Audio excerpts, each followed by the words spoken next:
What's up, y'all? Good afternoon. Hopefully everyone's having a good day. Welcome to Heavy Cardboard, where we're doing our little Essen preview or Spiel preview. I'm Edward. I'm Ken. All right. So, hey, first off, I'm feeling a bit under the weather. That's why we're doing this remotely. And Ken is heading to Spiel. What? Yeah. In 2 days, y'all are going? No, we fly out tomorrow night on a red eye. Okay. We get there Wednesday, but we fly out tomorrow. Yeah.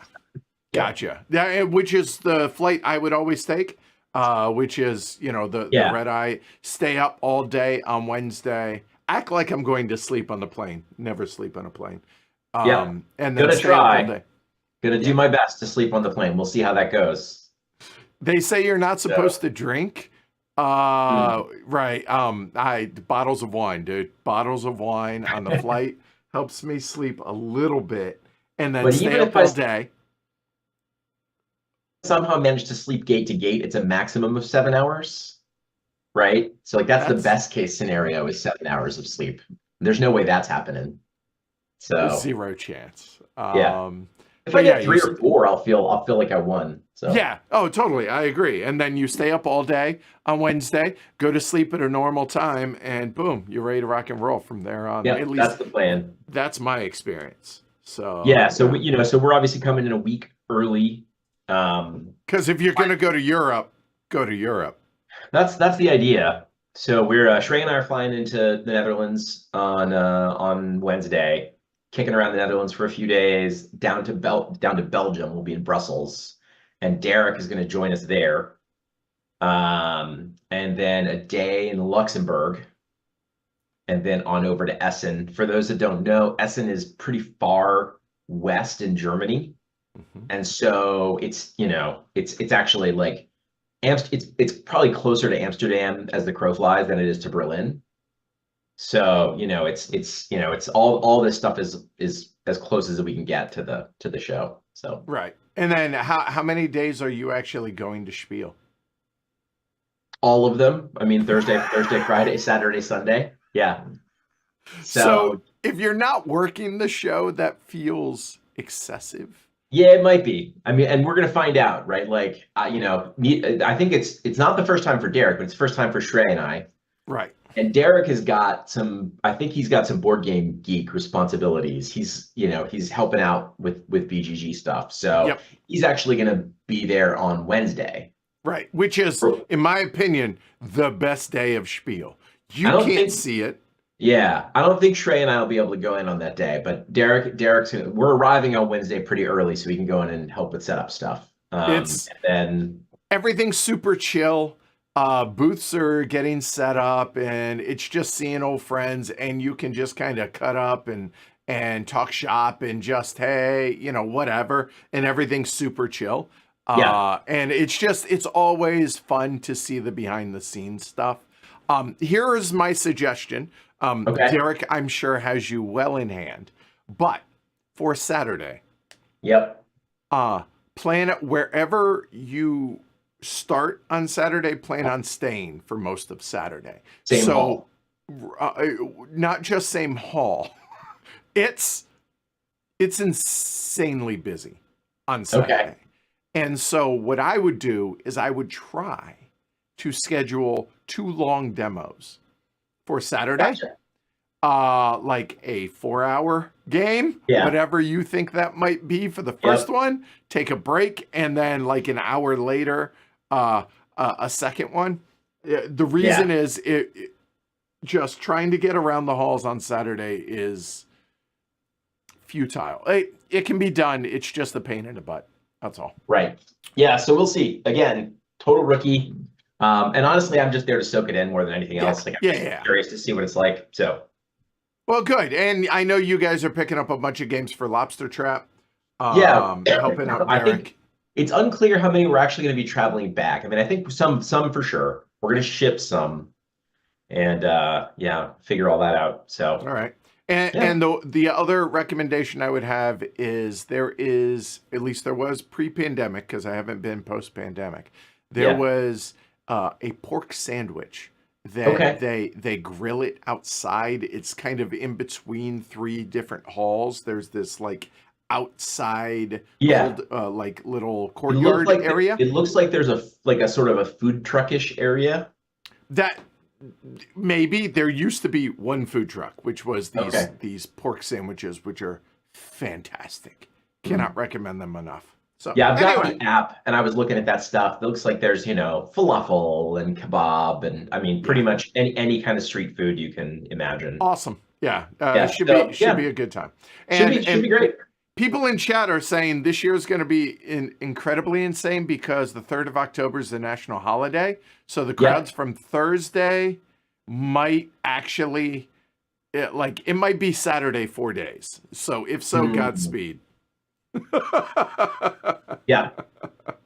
So right, I think it's always timed pretty close to the end of Oktoberfest. Right. But I think it's like right on the nose end of Oktoberfest this year. So that probably means lots of folks on holiday in Germany. Yeah, that's what everyone in what everyone in chat is saying. And King Auntie over on Twitch is saying if you want to buy games, pre-order them and then just pick them up. That's actually not a bad way to go about. Like if you know for sure that you want to get game X, then he's not wrong.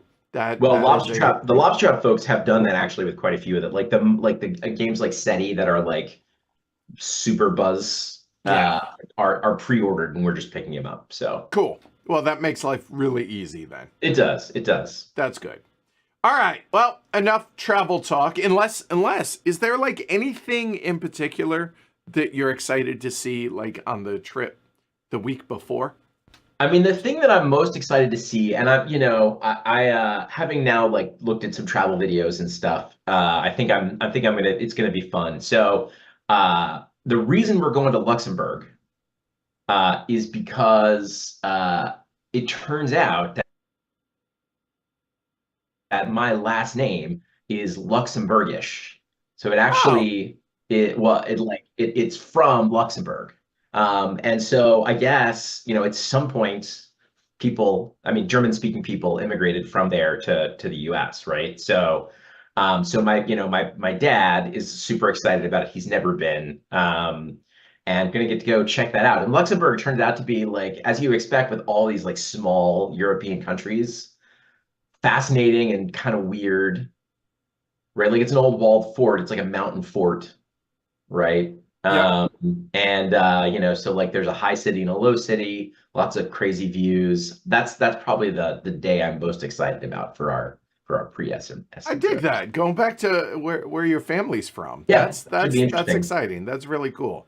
I'm glad to hear that you're able to do that. So that's cool. Good stuff. All right. Well, enough travel talk. Let's talk games. So how we went about doing this is the four of us, Ken, Shrey, Derek, and myself, basically all put together our lists kind of, and it looks like we have 76 games. With the normal caveats, most of these we don't know anything about. They just pique our interest for one reason or another. There are some obvious exceptions to that. Like, hey, Civolution, the game that's on my table still right here. Obviously, right? And we have a number of those. And some of these I don't know anything about outside of putting them on this list for y'all. So Ken is going to lead a lot of this because unless it's a game that I know that I put on there, Ken's going to have to help. So here we go. Normal caveats, like I said, that we don't know about some of these, if not a lot of these. So with that said, oh no, things are moving around on me. A moment. Let's try that. Hey, there we go. There we go. All right, there it is. All right, so I have these sorted. This is heavy cardboard, so I imagine most of the folks are going to be more interested in the bigger games. So I went ahead and sorted this from playtime. Doesn't have to be that way. I could have done it alphabetically. You know what? That might be better. Let's do it alphabetically. That probably makes more sense. Killing me. Switching me up over here. I totally am. All right. So here we go. I apologize. Title. All good. Yeah, there we go. All right. So starting off, 1 a.m. jailbreak. Sashi and Sashi. It's a 20-minute little card game. You got anything on this one? That's from Shrey, I think. It definitely is. Yeah, this is what seems like it's probably a Japanese trick-taking game. I know nothing, but I think we're in a golden age of trick takers right now. There's lots of interesting stuff being done. So I'm always up to try one. And I mean, our experience with this as a group is like about 1 out of every 3 of these is just straight up bad. We're never gonna play it again. About 1 out of every 3 sort of falls into that. It's fine. Using Martin's Kalis rule, but with say hearts, right? Like, would I rather play this or hearts? I'd rather play hearts, right? That is so spot on. Yes. And then about 1 out of every 3 are great. but until you got to kiss some frogs in the current trick taker market. So Yep. maybe this will be a really good one. So Okay, maybe. We'll see. The theme: arrange your prisoners the right way to help them escape your hand. All right. Okay. Cool. So this next one, I know that you are really looking forward to this one. So yeah, Seven psyched about Empires. this one.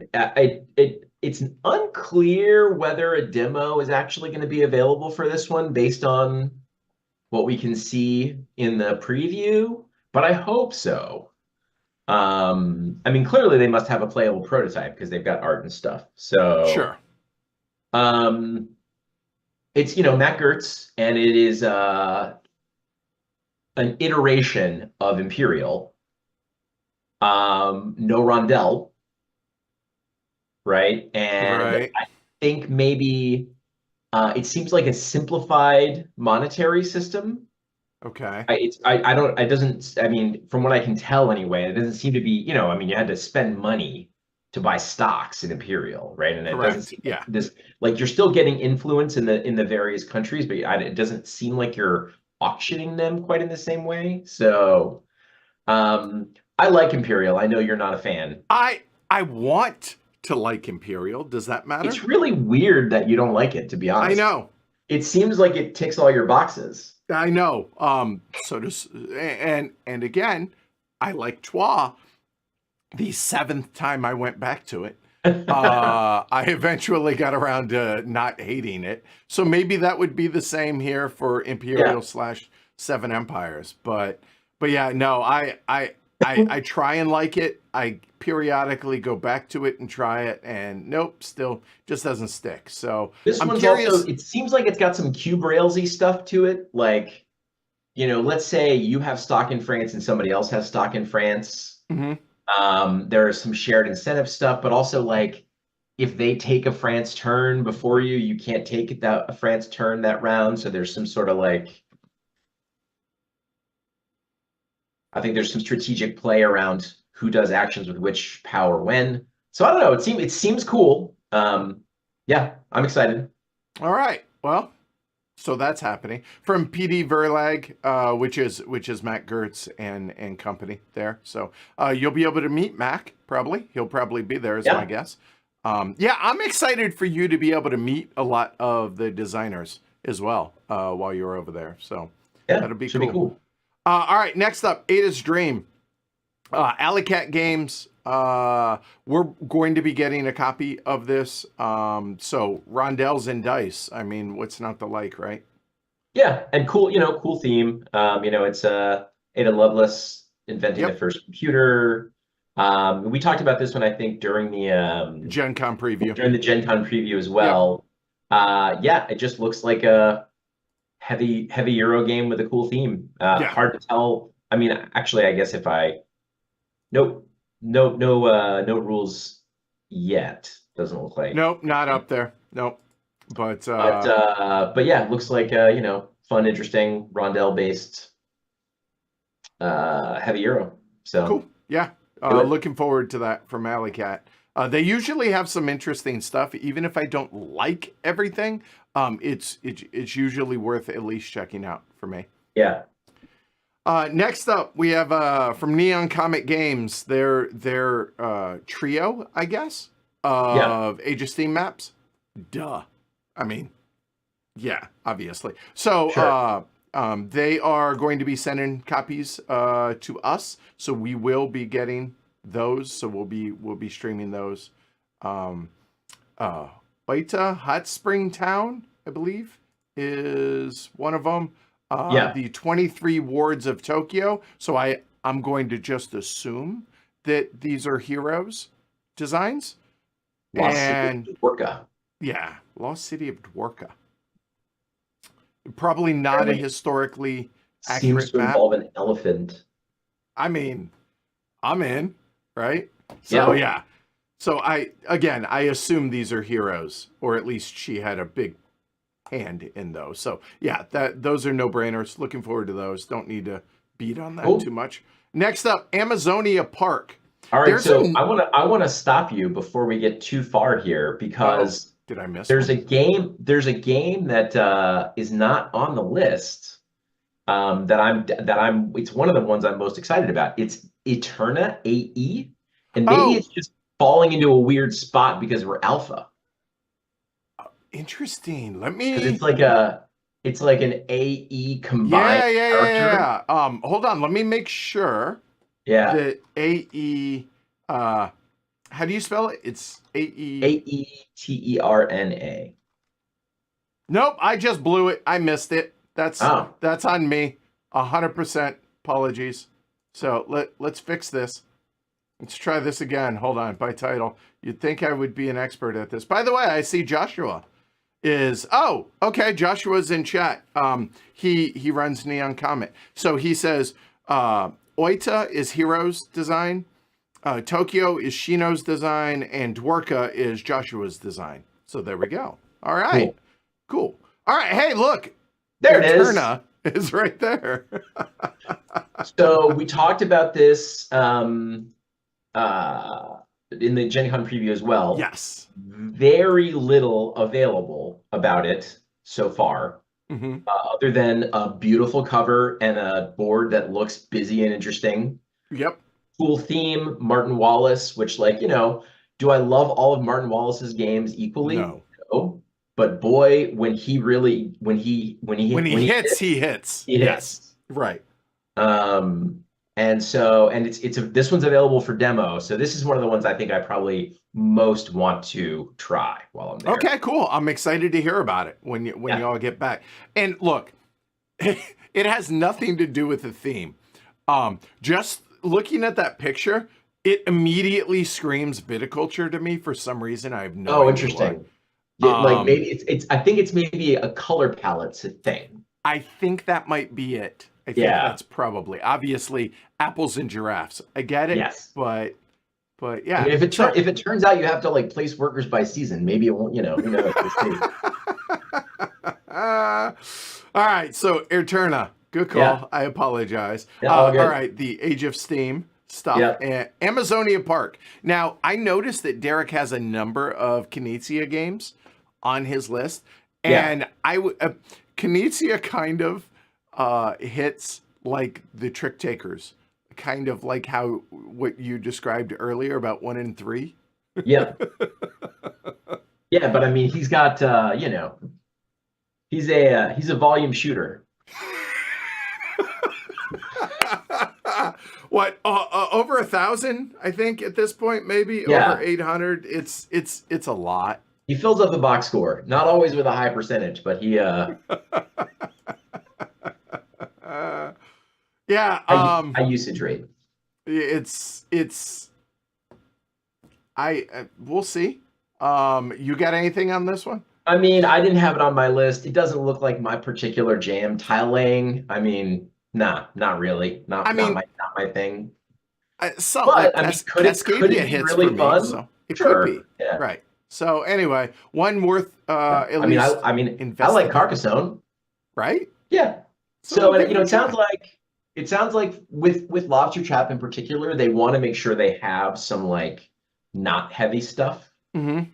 And I think they're trying to grab as many, we can play this in an hour, kind of filler to quick full game kind of stuff as possible. So I think that's fair. And for those that don't know, Lobster Trap is a local invite-only convention held at the same place as HeavyCon. It has about, 300 or so attendees, I think. It's run by the same folks that run the Gathering of Friends here in the Boston area. And so they try and bring in a whole bunch of the Essen releases, and it's a local convention early November, I believe it is. And so, Felix says, but a bad Kenia is never really that bad. It's like pizza. Cascadero would like to stand up and be recognized and argue that point, but I digress. It's okay for you to be wrong about Cascadero. It is not. I mean, is it his best game? No, but it's not that bad. I know it's not. I just bounced really hard. You hate it. I really did. So Andromeda's Edge. You We played did this. a preview on this from Cardboard Alchemy, and I believe this one is actually releasing. Yeah. Or maybe has released already. I think Right. It it says was quarter crowdfunded. four. It was So yeah, crowdfunded, right? yeah, it Yeah. was. It was. So And this is this is like an iteration on that Dwellings of Eldervale, right. right? It's Okay. basically everything they learned from that they took Yeah. and put into Andromeda's Edge. And Yeah. honestly, it seemed like improved across the board. Yeah. Unless you prefer the fantasy theme versus the sci-fi. Well, I didn't, so I wasn't in on the play with this one, Yeah. but I remember playing Dwellings of Eldervale and feeling like, man, there's so many things about this that are cool, and I just wish they changed two or three things. So maybe they got it right with the Yeah, I remember really enjoying it. So I'm glad to see that it's finally releasing there. yeah. The MSRP, I mean, here we are late 2024 to where it's 70 euros. That doesn't feel Less than $100. I assume it's like the not super fancy edition, but still, it's pretty good for what's probably a big game. And it says down here that Andromeda's Edge Supernova Component Upgrade Kit also available for 100 euros. I imagine it's not the upgrade kit that's 100 euros, but it's like that's the fancy version, is my guess. Maybe, yeah. So I hope. I mean, it wouldn't be the only game selling for 100 right. That's 70 euros if it's like all in for that. Right. All right, next up. This is so weird to me. But because of the drama that went down with everything, Nuno and Paulo are back, but they're back with a different publisher now. And to be clear, Nuno Sentiero and Paulo Soledad, they're the designers of Madeira and others. And they had a pretty big falling out with their original. Two of them had a falling out, or they had a falling out with the publisher? With the publisher, with What's Your Game? No, those two were like twins. Those two are joined at the hip. And literally, they're family. So they're like related, like sister, married one. So yeah, they're still, to the best of my knowledge, still best of friends.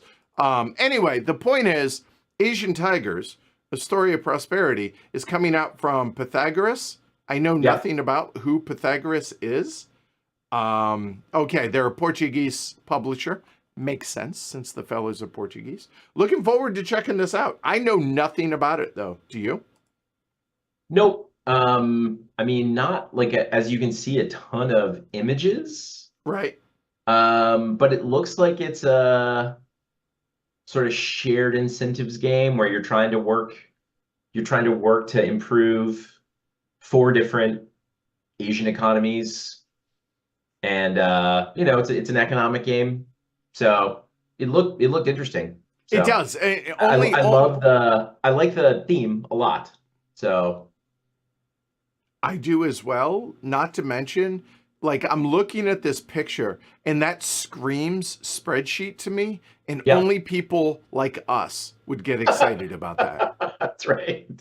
You know, if you like cuddly animals, I mean, I love cuddly animals, but my point is, like, this isn't going to be a hit for everybody, just from an aesthetic, whereas I thought Arkwright looked really interesting too. So yeah, no, this looks really cool. I cannot wait to try it. This is really high on my list. And again, because I understand the Madeira stuff does not fall on Nuno and Paulo. They just are the designers. So like I don't want them caught up in all of that. And so hopefully they're able to distance themselves and people like me stop bringing it up. But yeah, Asian Tigers, I'm looking forward to checking that out for sure. Next up, Atlantis Exodus. You got anything on this one? This one wasn't me. I did have it on my list. It's funny, like it's kind of the same, it's a version of the same theme as whatever the name of the starts with an E Suhi game that we played this year. Made the short list for Golden Elephants. Excavation or evacuation. Evacuation is it's kind of the same thing as theme as evacuation, right? Yeah, kind of, yeah. But yeah, I don't know that much about it, but it looks interesting. It sounds like, I mean, you're sort of like racing against time to like figure stuff out. Yeah, I'm curious to learn more. So looks like it might be a little light for us, but it could be. Yeah. But you know, hey, Yeah. again, this, I mean, Yin Yang would have probably looked a little too light for us also, Right. when that one got discovered at Spiel a few years back. So all right, moving on. Baghdad, City of Peace. This is a Fabio Lopiano and Nester Mangone tag team from Alicat. So Fabio was kind of joined at my hip during the Gathering of Friends. And nice. so we played both of his games that he had there, which both of them I think are on this list. Both of them are, no, this was not there. Okay. So, but my point is, he and I played a lot of games together and went to lunch and the whole 9 yards. So I got to know Fabio pretty well, and there are a lot of games that are just too light for him, and so it kind of gave me insight into his designs here. But I know literally nothing other than those three things: Fabio, Nester, and Alicat. And I mean, it's pretty much just the designer here for me. Yeah. You know, hand management, rondel, Arabian, city building. There's, I mean, it's available for demo. There are essentially no images. Yeah. There's not much of a description, so it's just, you know. So what that tells me is this is might be early days. Yeah, so this is the next. So the two games, and we're going to get to them, but I'll go ahead and talk about them briefly here. Is Sancore and Shackleford base, the one on the moon. Those are the two that he had there at the Gathering of Friends. I imagine that this is going to be the equivalent of those. Like he'll have those next year for. So I'll check it out there. But yeah, available for demo, and the fact that it's releasing next year, that makes sense. That's what's going on there. So, all right. I know a lot of people in chat were pretty jazzed about this one as well. It's a Ben Pinchback, Matt Riddle, as well as Dennis Chan. Beyond the Horizon from Cranio Creations. So if I'm okay, right. This is the one I was thinking of. This is the one that re-implements Beyond the Sun from Rio Grande. Yep. And I know a lot of people are pretty jazzed about this. I am as well, because it's Tech Tree, the game that Beyond the Sun was, and it was great. Dennis Chen is local here in the Boston area, so maybe we'll be able to get him out to be able to bring a demo version of this. Actually, wait, it's releasing. My bad. It's we're bringing a copy back for Lobster Trap. Okay, so cool. So,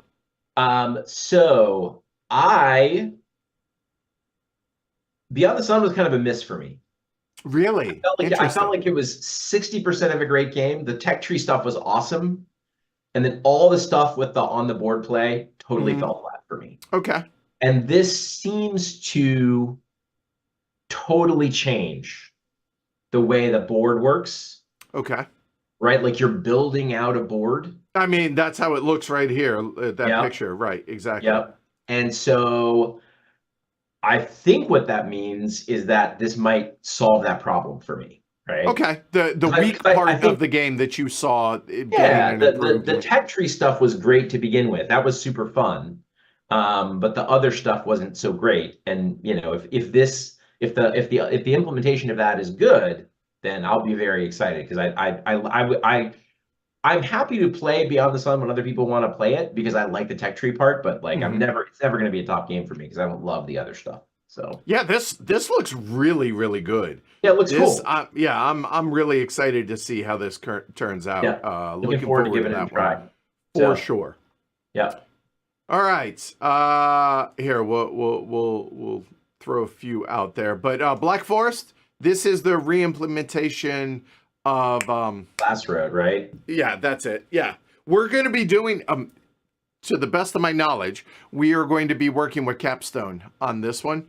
Because this is coming from Fearland Spiele. Fearland and Capstone are partners in this that version, or that their relationship, I should say. So Fearland, this is releasing at Essen, but Capstone's going to be bringing it over here in the States. So yeah, I mean, I feel like we're talking about a lot of games like this today. It's a re-implementation of a game that people liked from a while back, with some new twists. And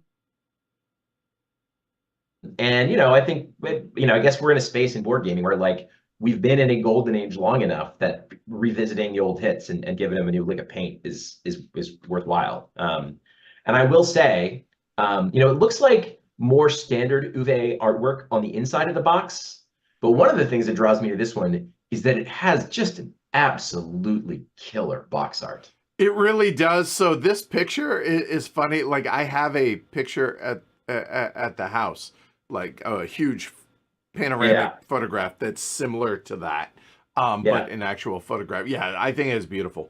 Really, really well done. Who's the artist on this? Let's see. Lucas Sigmund. There we go. He did Age of Innovation. Wouldn't have guessed that given that picture. No. Okay. Lachita, the new Lachita, Nova Luna. All right, cool. Good. All right, yeah. So I'm curious, like Glass Road was fine. My biggest complaint with Glass Road was the market didn't turn over enough in lower count games. And so it stagnated a little bit and was a little less compelling to me. Yep. But yeah, we'll see how this changes things. So looking forward to it. All right. So next, Bone Wars. Is this the swan song for Game Brewer? I guess so, right? Because they're not a thing anymore, sort of officially, right? Yep. So yeah, I mean, for me, this one is just like Game Brewer's done some nice games, but it's also just theme, like 100% theme of like Dino Rush. Yep. Who doesn't love a good paleontology game? Yeah, totally. There was oh god, I'm trying to remember what it was. It was, I don't know, 7 or 8 years ago at this point, maybe. Japanese, but it was a paleontology game as well that I wanted it to be better than it was. And this it doesn't look terribly complex. No, it does not look super heavy. No, really doesn't, looking at everything there, but interesting enough to check out. Plus the theme definitely appeals. So 60 to 120 minutes. And this one clearly is got to be releasing because, again, Game Brewer. So, I appreciate Paul's a fan. He says, I dig it. All right. Next, Bus and Stop. Another trick-taking / card game. 100%. Yep. Same and same publisher. Yes. Sashi and Sashi. Yep. And let's see, is a card game in which you compete as bus drivers to bring passengers to their desired destinations while avoiding overcrowding, which I'm sure people appreciate. All right. Yeah. Well, I mean, again, that 1 in 3. Hopefully, it's one of the better 1 in 3s. So we'll see how. Well, you get enough of them. I mean, I think we're probably going to get like 10 of the things. Yeah. So some of them will be good. We just don't know which ones yet. Fair enough. All right. So moving on there. So this one is totally me. I have never played Captain's Log.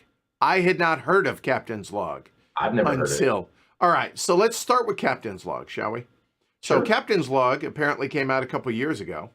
But it's a Age of Sail sandbox board game. You're in charge of a ship during the colonial period. You compete against other players, become the most famous captain of all. And I mean, okay. Like just from it looks like it's got some exploration out there in the seas. Yeah. You're outfitting your ships. I'm like, wow, this totally, totally fell. Am I wrong, or does the board look really large? Oh wow, that could be massive. That Yeah. is a fair. Yeah, wow. Yeah, could be. This could be a quite the table hog here. Yeah. But it looks really interesting to me. Uh-huh. Wow, that is really zoomed. Okay. Yeah. Hey, someone just came in. Appreciate that. It looks interesting to me, nonetheless. Yeah. And the only reason it's even a little bit on my radar is because over here, oh no, I messed it up. I did. Hold on. Sorry, guys.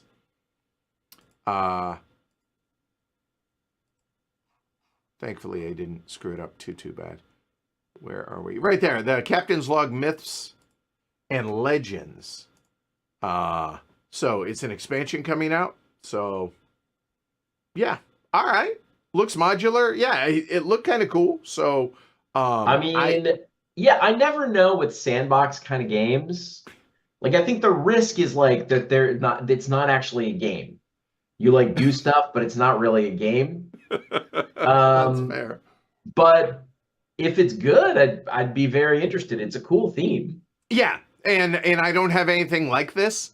Yeah. So it caught my eye, and I was like, yeah, all right, I want to check that out. So if you get a chance, check this out for me and tell me what you think. Like, look at it.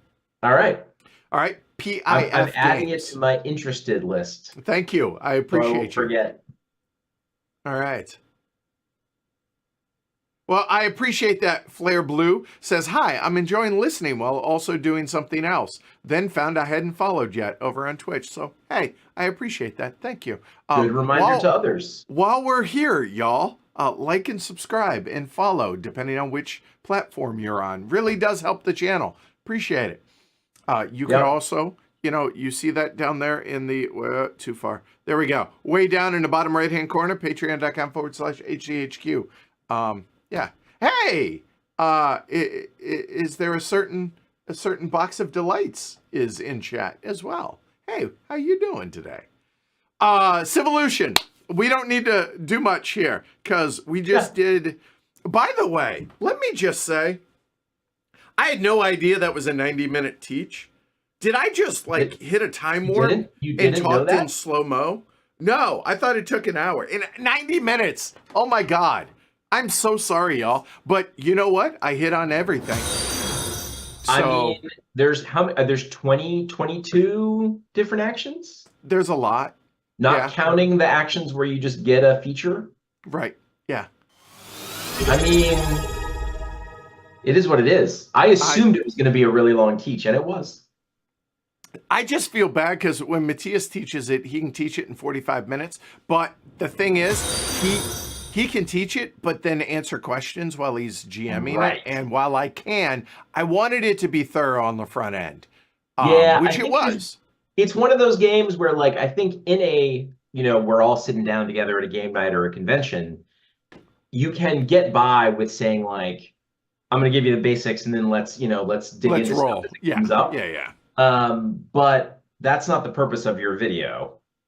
Like, you want to be able to say, like, all right, everything's in the teach. Yeah. You're not going to miss anything if you're the game teacher for your group and you need to teach it tomorrow night. Right. You can't do that kind of a teach. Right. So. And yeah, I was just trying to be thorough. I got one rule wrong, which really upset me. The fact that the payments are cumulative. So like if it's one, it shows like one feature, and one feature you got to have two of it. So that was on me. That was me. Yep. I totally blew that one, but I fixed it. Anyway. It seemed weird at the time. Yeah, it did, and it didn't. My bad. On a positive note, James and I are doing a tag team solo on Friday night. Nice. So y'all can hopefully check that out and see if that piques your interest. I'm really excited. I'm going to be playing the solo tomorrow by myself to get through it, and then we're going to stream it on Friday. So looking. Yeah, hopefully the bot is good. It seems like if it's a relatively easy to run bot, it seems like it should hold up really well for solo play. I think so. Yeah. Yeah. Yep. So, Shrey's in chat. All right, cool. Hey, Shrey. He's working today, or else he'd be a part of this. He says, I'll always try Sashi games. Wind the Film is a favorite. I played that one. Enjoyed Come Sail Away from last year. Black Forest seems to lack the thing that I love from Glass Road, the simultaneous card play, so I'm not sure how it'll go over with me. Good. I'm glad you're here, Shrey, so because some of these you're going to have to talk about. So awesome. All right, moving on. This is Concilium Urbis, a city building game with voting procedure, clearly translated. Okay. This is a Derek game. I know nothing about this. I mean, it's okay. It's Latin, which, sure, let's do that. Latin title. Okay. 1 to 6 players, 40 to 60 minutes. That's probably why it didn't hit my list. I think I had like a minimum playtime restriction that was higher than 40 minutes. Okay, maybe. that's fair. So, but yeah, it seems like it's probably on the lighter side. It does seem that way. It's another tile placing game. But with the voting thing kind of piques my interest.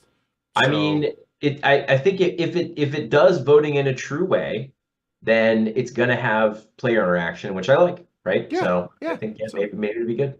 All right. Well, Derek will be checking this one out, and we'll see. All right. Daitashi. It's a Danny Garcia game from Devere. Yeah. Yeah, this is on my list. I think, so Danny Garcia, that's Sabika and Bitoku, right? I believe so. Bitoku, yeah. Right? Yeah, I think so. Yeah. And I think those Barcelona. those games have hit from Barcelona. So maybe he's not the designer. No, it's not. You're right. No, Arborea, Barcelona, Arborea. Okay. Windmill Valley, which is also on this list later on. Yes, there we go. That's it. Yep. Well, so I do like Arborea. I just right. Yes, I actually really enjoyed Arborea a lot. The theme is a little, whatever. Not really. Okay. Whatever. Well, it sort of seems, I think Devere has like a series of games that are set in this universe or this fantasy universe. Yeah. And it's one of those, but maybe it's a little more steampunky than some of the other ones that they've set. It does seem so, looking at that. We got a dirigible. Yeah. It looks like. Yep. But I like worker placements. Seems like it might be on the medium side. I did like Arborea, so that's I think that's why it landed same. And to be fair, to be totally fair, the artwork in Arborea and Bitoku, that might be that's 100%. That's why I bit as well. And Shrey brings up is German P. Milan is Bitoku. Yeah, that's right. Spica. And I think he might have a game on this list somewhere too, which is maybe why I was thinking that. Yep. Yeah. Yep. Anyway, yeah, I'm looking forward to checking this out for sure. Hopefully we'll get a copy of this from Devere. So good. Deadly Dinner, Bella Italia. It's a Pegasus Spiel. This looks like a murder mystery dinner party. Yeah, 7 to 11 players and 3 to 4 hours. Okay. But is this like one of those, like, I can't help but think it's one of those old school murder mystery, like, you have friends over for the night and this is what you, like, everyone dresses the part, etc., etc. I got nothing. You? Was not on my list. But honestly, I'm into the occasional murder mystery dinner party. Given what the one you learned downstairs, help me out. What was that one? That's what is it called? Something to Kill? Intent to Kill. Intent to Kill. Right. Yeah. So that one actually is pretty cool. It's just it feels like it's really designed to be 2-player. Right. Yeah, I like a more multiplayer experience in this space, but I like deduction. I like murder mysteries. So Alan nails it. It's Knives Out, the board game. It looks like this might be. Yeah, there you go. That's good. That works.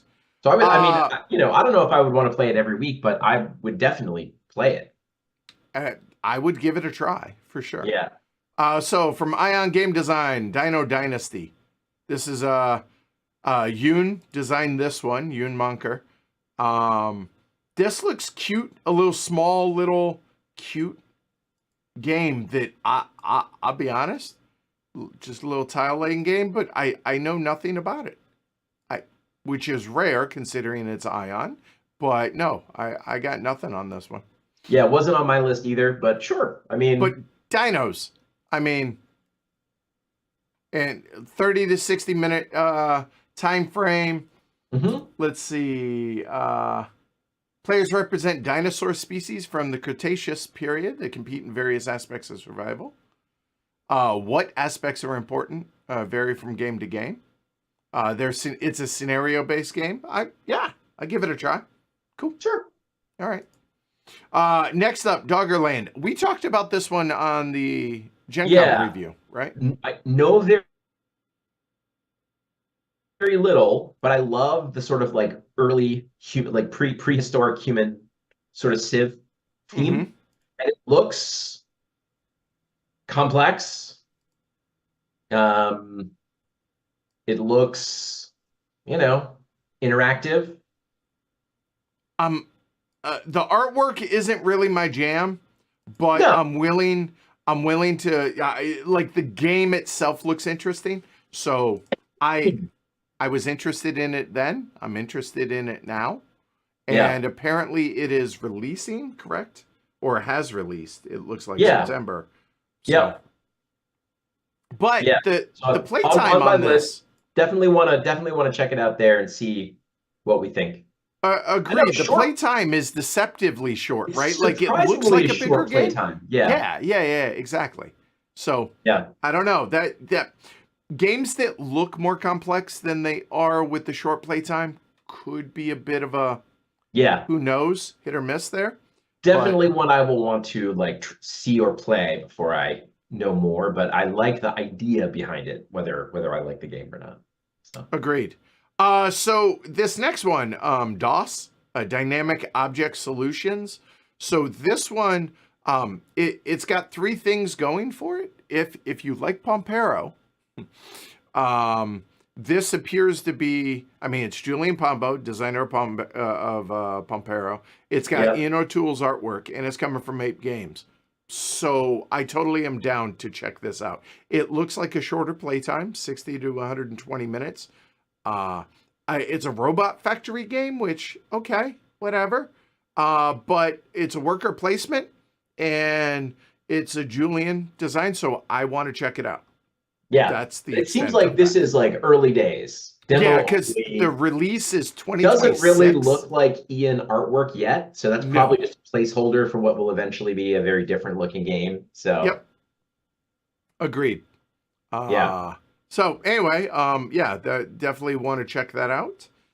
The first Tsar, Ivan the Terrible. So this is from Hobby World, and so you got a copy and shrink sitting in downstairs. Yep. So plus, it's the history of things sound interesting, and I like a lot of this stuff that Hobby World puts out. They originally did do Furnace as well. This appears to be a bit meatier than that, but looks interesting. And when you guys get back, we'll be busting this one out. So looking forward to that. Fission. So this is a Freedom and Freeze. Trick taker. Yep. It looks like it's a trick taking deck builder. Oh, it's that one. Oh, because I hadn't seen the theme on this. I played this when it didn't have a theme. And dude, this was cool. If it's the game I'm thinking of, this was super, super cool when we busted this out. And it looks like I think this is it. We literally, Friedemann had just cut up some paper and put it in sleeves.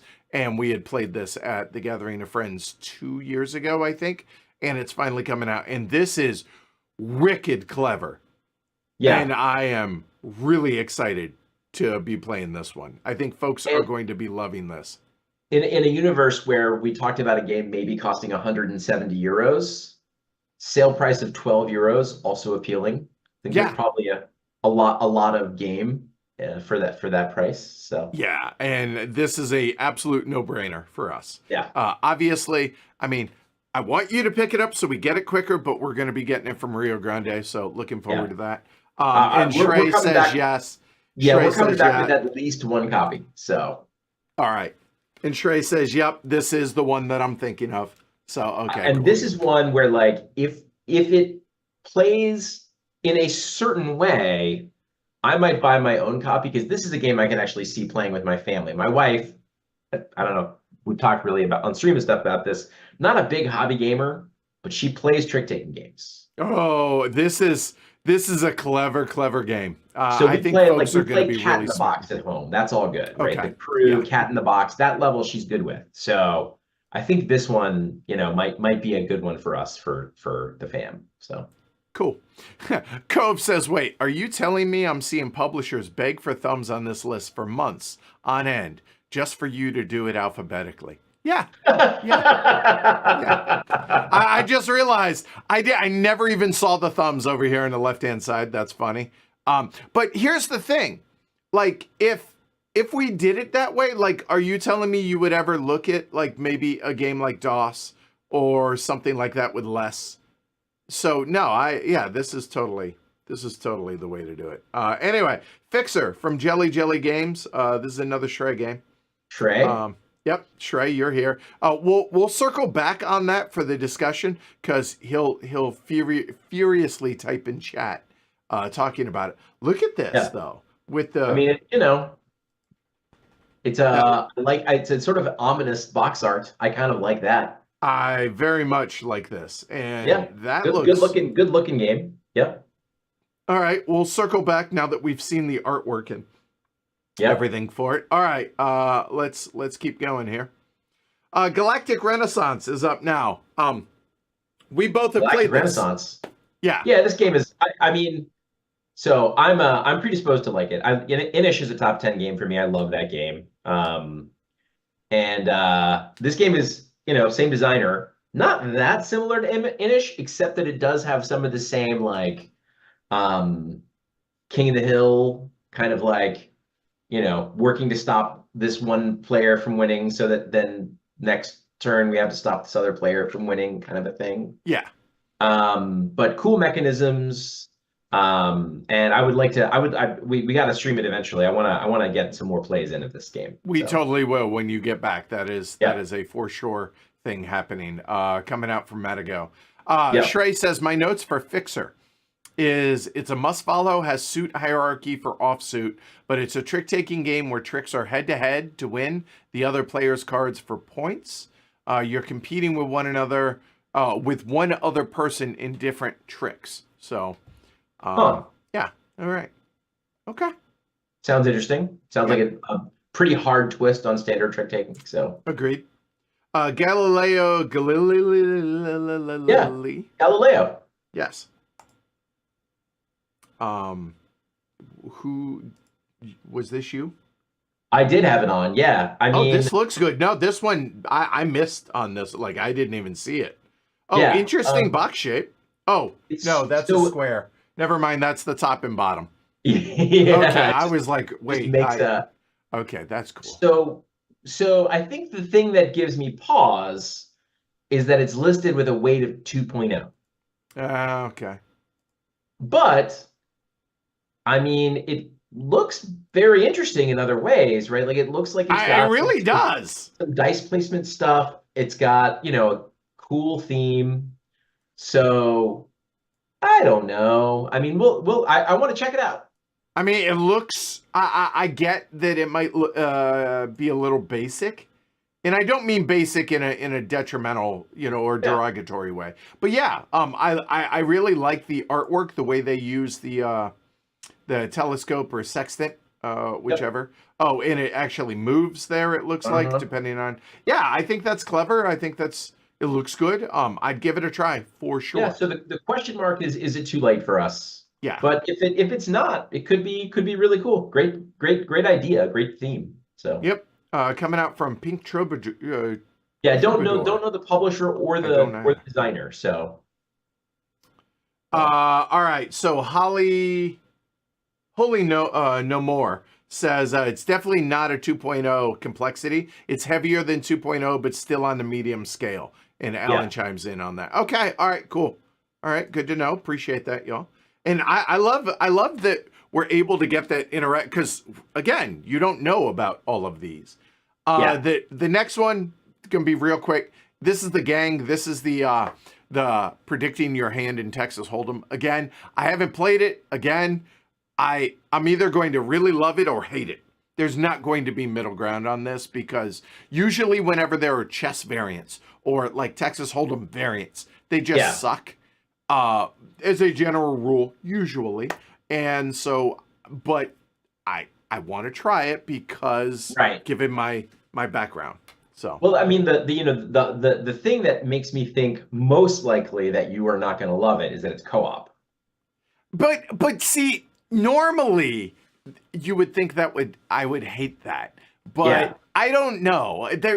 There's something about this that I still am curious. So, I listened to a couple other board game podcasts, and they've both talked about this particular game, and in both cases, they were more positive than I expected. Okay. All right. So I'm curious to try it at least once. Okay, cool. And Paul brings up a good point. He says, you said Bone Wars looked light, but it had a difficulty rating of 4, so it could be that the numbers are off. That's fair. I think there's a high chance. I mean, with these games that are just releasing and have like 4 ratings, there's a high chance that the numbers are off. Yeah. Okay, designer of Galileo is SETI and Tea Garden. 3 games from a new designer in their first published year. That's impressive. Oh, wow. And you played SETI, right? I have, and even though we talked about it during the Gen Con preview, we'll talk about it again. Because I have opinions, and I very much want you guys to delve in. And I know Shrey will probably feel the same, and but we'll get there. Anyway, next up, Golden Cup.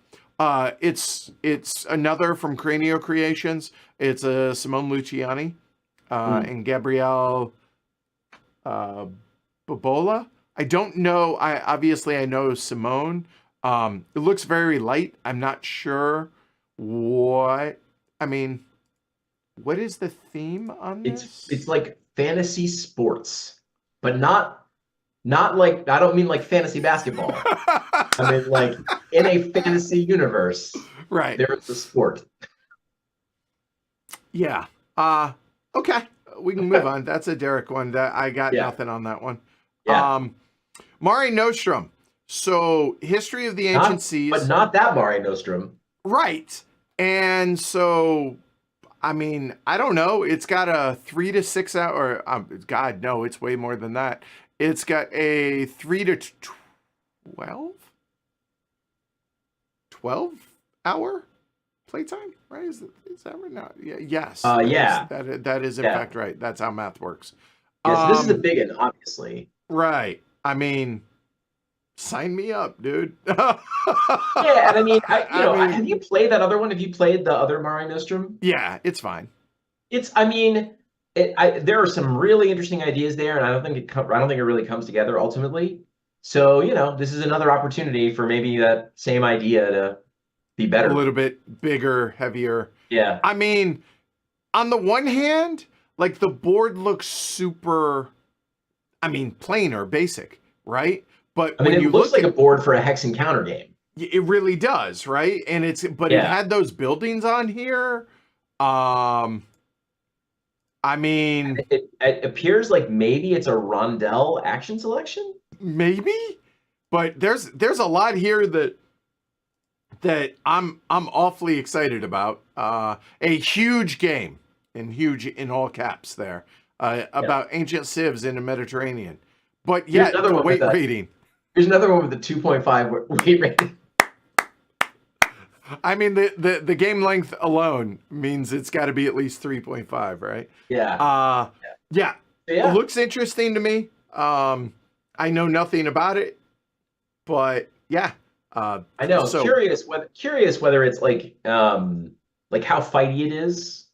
Like, is it basically just a war game, or is it a Civ game? I think if it's a Civ game, I'm more interested. Agreed. I don't want it to be straight up. Straight up just exactly wargaming. I want it to be a meld of that, war Euro type. Anyway, your task is to check that out. Right. Sound of Drums, GmbH, and Carl Hasser. My guess is that is his company. Is just my guess.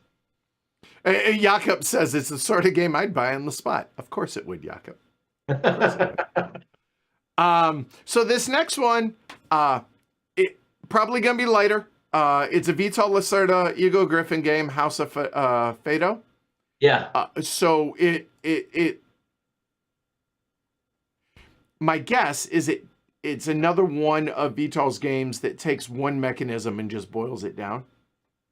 So this is a worker placement one. It's a worker placement game where you're putting together a band for your restaurant. So you're like hiring musicians, but you're also like maybe composing songs. Yeah, looks like it. Yeah. Then you're putting on performances where you make money, but maybe you also make reputation points. It is lighter than Speakeasy, but it's not light. And I think it might actually be a nice sort of snug fit for like a quicker Vital game that still has a little bite to the decisions. I mean, it says it's 30 to 60 minutes. So I don't think it's that short though, for real. Oh, you think it's one of those? Real. It's wink, wink, nudge, nudge. So I've watched a playthrough of this game, a 2-player playthrough of this game that lasted more than an hour. Okay. So, but it looks cool, and I mean, super cool theme. Fado is like the Portuguese national musical style, right?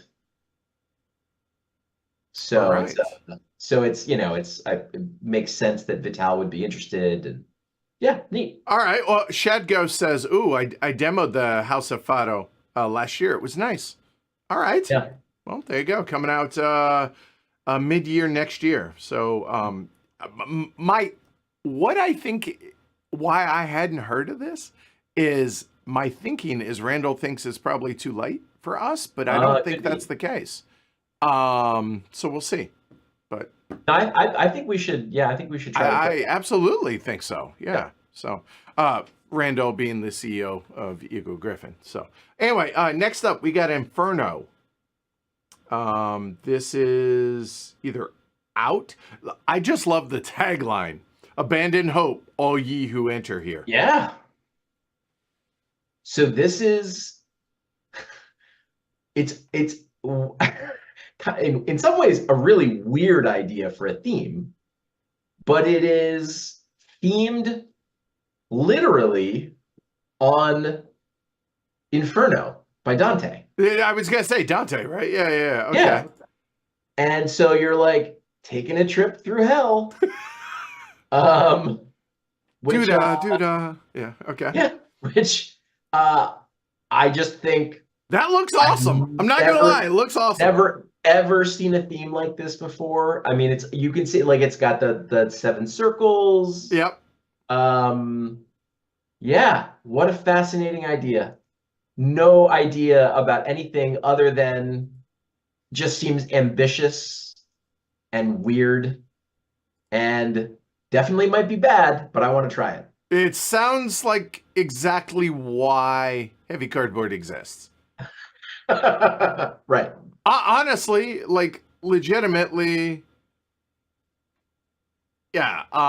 This seems great. Yeah. Like this is I pushed the envelope. Let's go. And that's what it looks like this is doing. So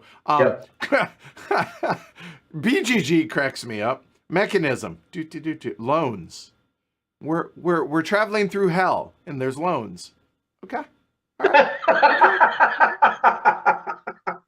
Okay, I'm in. Like, yeah, okay, so hold on. Just indulge me here. A lot of tough choices. Apparently AP is possible.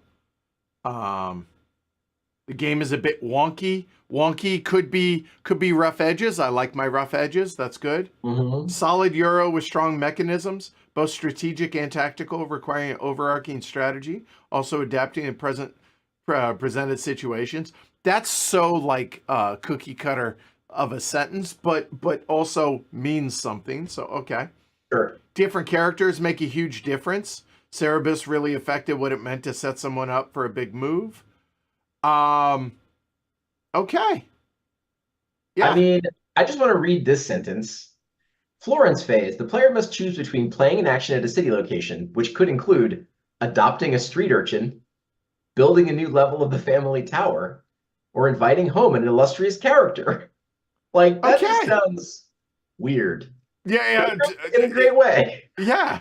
I'm all about this. Is I'm all over this. Okay. Yeah. All right. Yeah. A game for for that one pal for whom Euros feel like torture. I see what you did there, Cove. Torture. Because anyway. No, legitimately, I'm in for this. Okay. Next, keyframes. From Combo Games. This is another little card game. Aha. Shrey. I feel like I know the designer's name. Red Cathedral. White Castle. Okay. All right. So that's Isra and Shay. This is similar. Okay. So they are the designers. Team. Yep. There we go. Okay. But a card game. So a little bit of a departure from from White Castle and Red Cathedral, which are more like, yeah. And interesting that they have, and that you saw. There's a list of other games, but those are the ones that come to mind for me, and both of those are Devere, and this is from Combo Games. So definitely a different fit here. So kind of some sort of set collection. They're a designer couple. Okay, that makes sense. All right, thanks. All right. Shrey can chime in on that in a minute. Kingdom Legacy, Feudal Kingdom. I assume this is you. 100%, dude. I am so wanting this. A 6-hour solo campaign for adventurous strategic minds. Bro, let's do this. This looks like Mr. President Fantasy Edition is what this looks like. Yeah, right? But smaller, because only 6 hours. Yeah. But I mean, I'm in. Like, that was the other thing. Notice the designer's name. Mm-hmm. Does that bring to mind anything for It's the other one, right? Not Jacob, but Jonathan. Right, but Frexelius. So it's same company. Yeah, well, Frix Games, which is Terraforming Mars. Which interesting. Like, I have no idea how that ended. Like, okay. Yeah. I mean, I'll be honest though, like looking at the cards, this very much feels like a house-made, like this is a passion project, which can be really good or be really bad. I mean, I know Terraforming Mars is like this big sensation, but it started out that way too, right? You're right. Well, this is never going to have that kind of following, obviously, because it's solo only. It's solo only, and 6 to 8 hour campaign. But I'm so into this. I love the idea of this. Full of exploration, delight, and adventure. I'm all over this. Yeah, looking at that one picture where it's got like the different locations is kind of giving me Seventh Continent vibes, where like you're like going places, reading things, and having adventures. So, yeah. I mean, you get to steal from Nessie. I mean, come on. Sounds like a bad idea to me. So yeah, anyway, that was really high on my list. I want to check that out. Yeah. So please. I'm going to have you. I'm going to give you my card to give to them to have them. Oh, right on. Like legit. So, all right, Kraftwagen. This is the reimagining from Arcane Wonders, originally from Spielworks. Yep. We've talked about this a number of times. Looking forward to seeing what has come about the game. The artwork has definitely changed.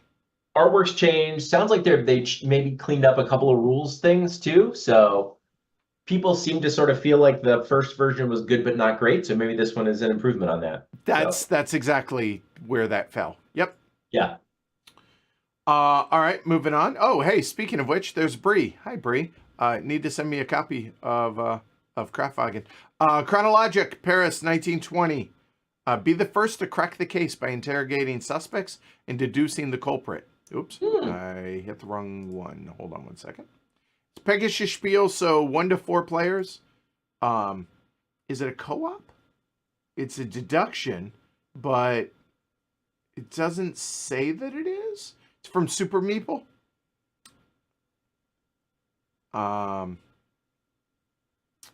Yeah, so here's the interesting thing. I was curious. I'm looking at the description because I think a thing that can potentially be viewed as a downside with these games is that they may not be replayable. Fair. But this says there's 3 different eras, which I assume means 3 different scenarios. Scenarios, right? Yeah. And every scenario can be replayed 5 times. So they must have thought of some way to make the scenarios replayable, which is interesting. Okay, it's not the game I'm thinking of. All right, yeah, I'm curious to see how this works. I do like my deduction games, as do you. So yep, it's good looking game. Like really, the art is cool. So yep. Oh, some sort of dual layer action going on there. It looks like. Yep, interesting. Martin, hold on. Wow, that was fast. Martin Vandervlag says Kingdom Legacy is already out, including 2 expansions. Martin, have you played it? Do you have any kind of info on this? And by the way, circling back on to Kraftwagen, Bree says it's set in the early 1900s America instead of Europe now. So there's that. Chronologic, Shrey says, is yet another deduction game of this kind. Deduction games with 15 single-play investigations. Every time you ask a question, you get a private piece of information and information that's shared with everyone. Okay. All right. Oh. And this is the same designer as Turing Machine. So, okay. Cool. There we go. All right. Moving on. Ley Lines from Arcane Wonders. Oh, Daryl Andrews and Wolfgang Kramer teaming up.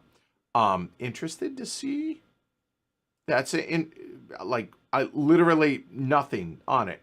Your ancestors have lived in the forest for generations, surviving by following the ley lines, tangle wisps of magic that weave between the pines and lead to the forest's most coveted bounties. It's a reimagining of Off Ochs.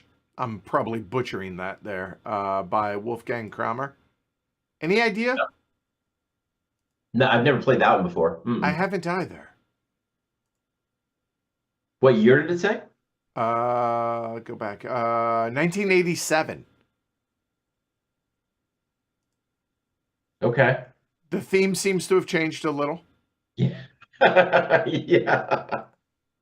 Okay. Sure.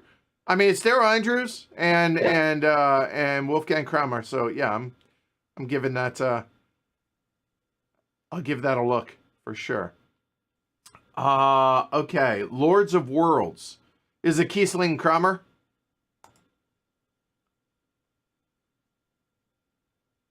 Okay. There is nothing there. All right, but it's Kiesling Kramer, so want to check it out.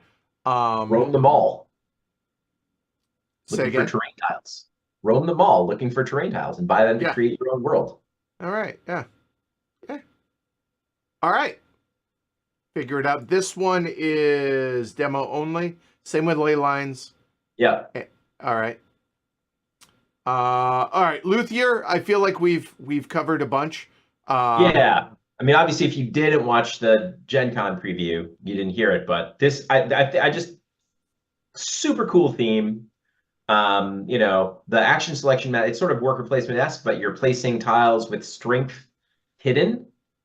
And then after everybody's placed, you're determining who gets the better and worse actions based on the strength that was placed. So I like that idea of being able to hide some information, and yeah, it looks cool overall. Great production. Yep. Beautiful. Had a huge campaign, didn't it? Yeah. Right. Vincent Dutrait art. So, which is, And this is still not coming out. It's not coming out till mid-year next year. Circling back on ley lines, by the way, Board Game Bree.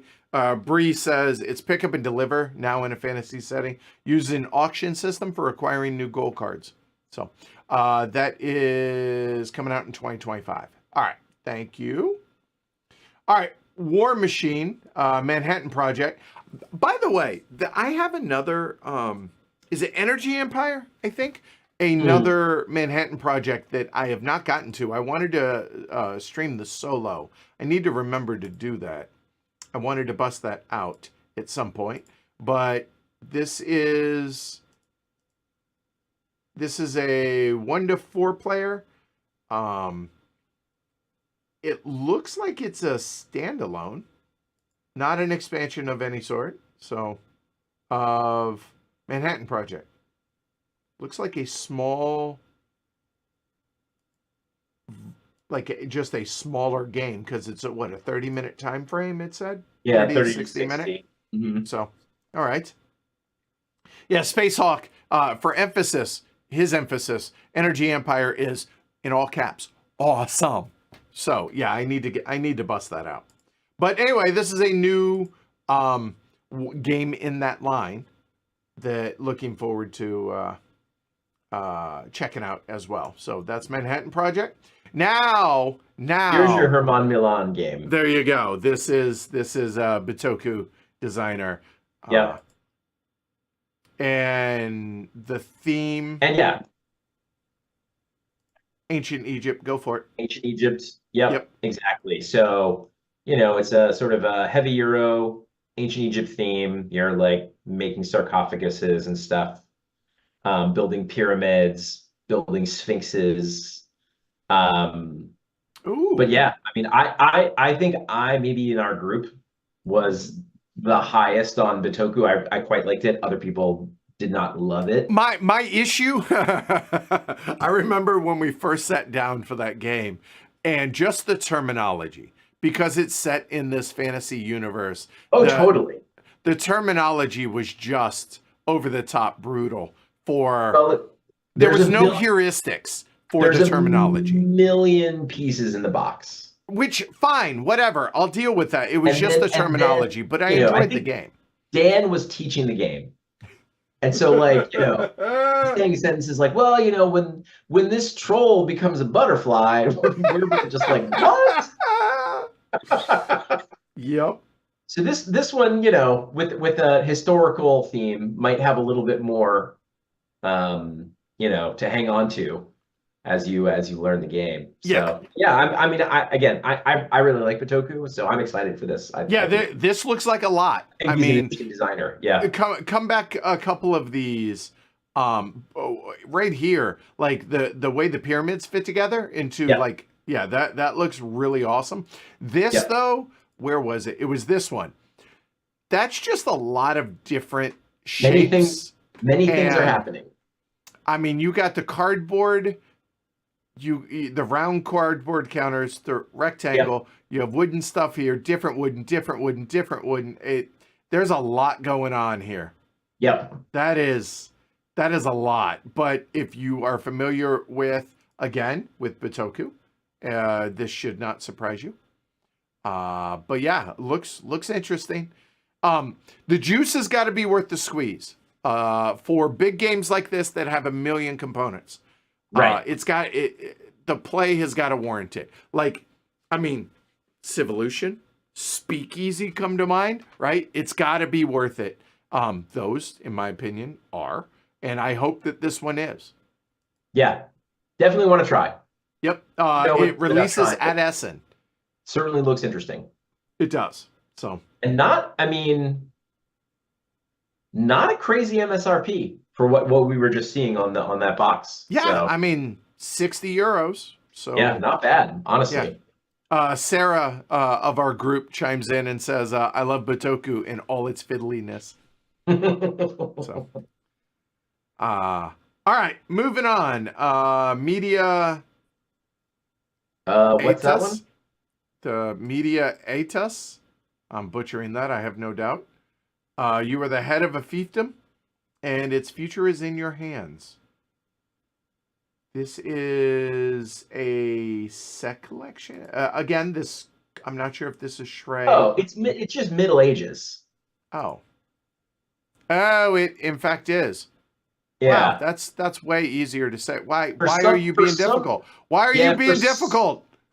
For some reason, the German edition has a Latin title, while the English edition has an English title. That's confusing. I'm an idiot. All right. The little wooden dolls look good. Yeah, it's a little guy. This is a little guy. I think it's a relatively quick playing, fast game. Cool theme. Good looking box. That's your opinion. I like it. I don't like anything that is that time period's artwork. So that's a me thing. Again, gotcha. Trois, right? So, but I feel like it's sort of filtered through like an Art Nouveau lens a little bit. Like the color palette is not. Yeah, okay, that's fair. Yes, yeah. It's almost a stained glass like look to it, kind of. Yeah. All right, cool. Minos, Dawn of the Bronze Age. So this is the latest board and dice. Yep. Obligatory temple tracks. Right. Yeah. Yep. Minoan civilization, so which is on Crete, right? That's where I believe they were Cretians. Yeah. Yes, I believe so. Yeah. And the designer, I'm trying Bordansky. Yeah. Definitely has done some other stuff that we've played. Yeah, Rurik. Oh, Rurik, yeah. Which I actually, I think I enjoyed. Yeah. So here's the thing with Rurik. That action selection mechanism is killer. So good. Agreed. Rest of the game, fine. Yep. But yeah, if you told me this was an iteration of that action selection mechanism, I'd be all over it. Yep. Agreed. All right, Shrey, my town. This could be a Derek one, though. I'm not sure. Bring life back to your hometown and make it a new, bustling, lively place for people to enjoy. So it's a dice rolling, and it says spin or roll and move. It's a roll and move. Okay. For what? What now? It's a roll and move. It's a spin and move is what it actually. Maybe. I got nothing on this one. This oh, okay. Going back to the Middle Ages, it's a re-implementation of Mattgz, which is a fine set collection game. So I know nothing about my town. This might be Derek's. Yep. Okay, Shrey skipped it. All right, we'll move on. Okay. Canal. This is one of a bunch of Uwe Rosenberg's coming out. Oh, okay. This is a re-implementation of Ora Nierenberger Canal, right? There you go, which is Spielworks. Okay. That I never played this one though. Have you? Because it's 2-player only, right? I guess the tricky thing for solo or 2. Yes. Yeah. And it looks like it uses the same rondel of Glass Road, kind of similar. So, all right. So that looks like just a prettier version of it. Yeah. So looking forward to that one. The next one is The Other Side of the Hill. This one's me. For sure. So the artwork on the box cover, pretty good. It says it's High Command Series Volume 1, which intimates there will be more. More stuff coming. Yeah. Simulates the effects that the struggle for power within the German High Command had on the development of the Second World War. I mean, again, taking a theme that this is a really interesting idea. And I mean, I don't want to belabor and spend too much time on this, but screw it. I'm going to. It's my show. I can do this. As the Second World War raged across Europe, tensions brewed within the seemingly monolithic German war machine. Hitler, like dictators before him, had given his minions overlapping responsibilities so they would plot against each other and keep him the arbiter. Germany's military leadership worked well enough as Germany's armies advanced in conquest after conquest, but Hitler's no-retreat order in the difficult winter of 41 and 42 was the turning point in the way the war was run. All decisions now had to be approved from the top, a flagrant reversal of the German military tradition of setting objectives and giving subordinates freedom in how to attain them. As victory in the battle for Europe eluded the German generals and final defeat loomed, their competing agendas came ever more to the fore. Contravening their overseer, military leaders looked to a settlement with the Allies and, in a few cases, the end of the regime. So the fact that this is the setting on this, and the fact that the game modes, so you can play it, it looks like 5 different ways. So solo, competitive, cooperative, semi-co-op, and campaign. Bro, this sounds phenomenal to me. This sounds fantastic. I know nothing about anything. I know nothing about the designers, nothing about the publisher, nothing. But this sounds ridiculously cool to me. Yeah, I mean, it does seem like it brings it clearly like a big piece of it is a map. Right. So you're reenacting some World War II Europe theater stuff. But it sounds like there's a political dimension too, so that's interesting. Yep. Yeah, I mean, this is a tricky one where, like, I mean, your audience is niche if the idea is like you're playing as the German high command. Only play the Germans. I get it. Yeah. Yeah. Okay, Jakob says, okay, that should put things in context. It's Jakob. Again, for those that don't know, Jakob is a wonderful Dane who, as his downtime, plays High Frontier. So, just for context. Yeah. But he says, I back this Kickstarter, and I am so looking forward to it. This looks fantastic. I cannot... So, that is now, maybe 2 solo games that I'm super excited about over here at Essen that I'm going to have you drop my business cards off to. So what it looks like, the NAC War Games. Okay. They've done Pavlov's House, which also soldiers in postmen's uniforms. Yeah, I mean, a bunch of those down there. Super highly regarded. So yeah. Okay, I don't know if they're like licensing these, but whatever it is, I need this game.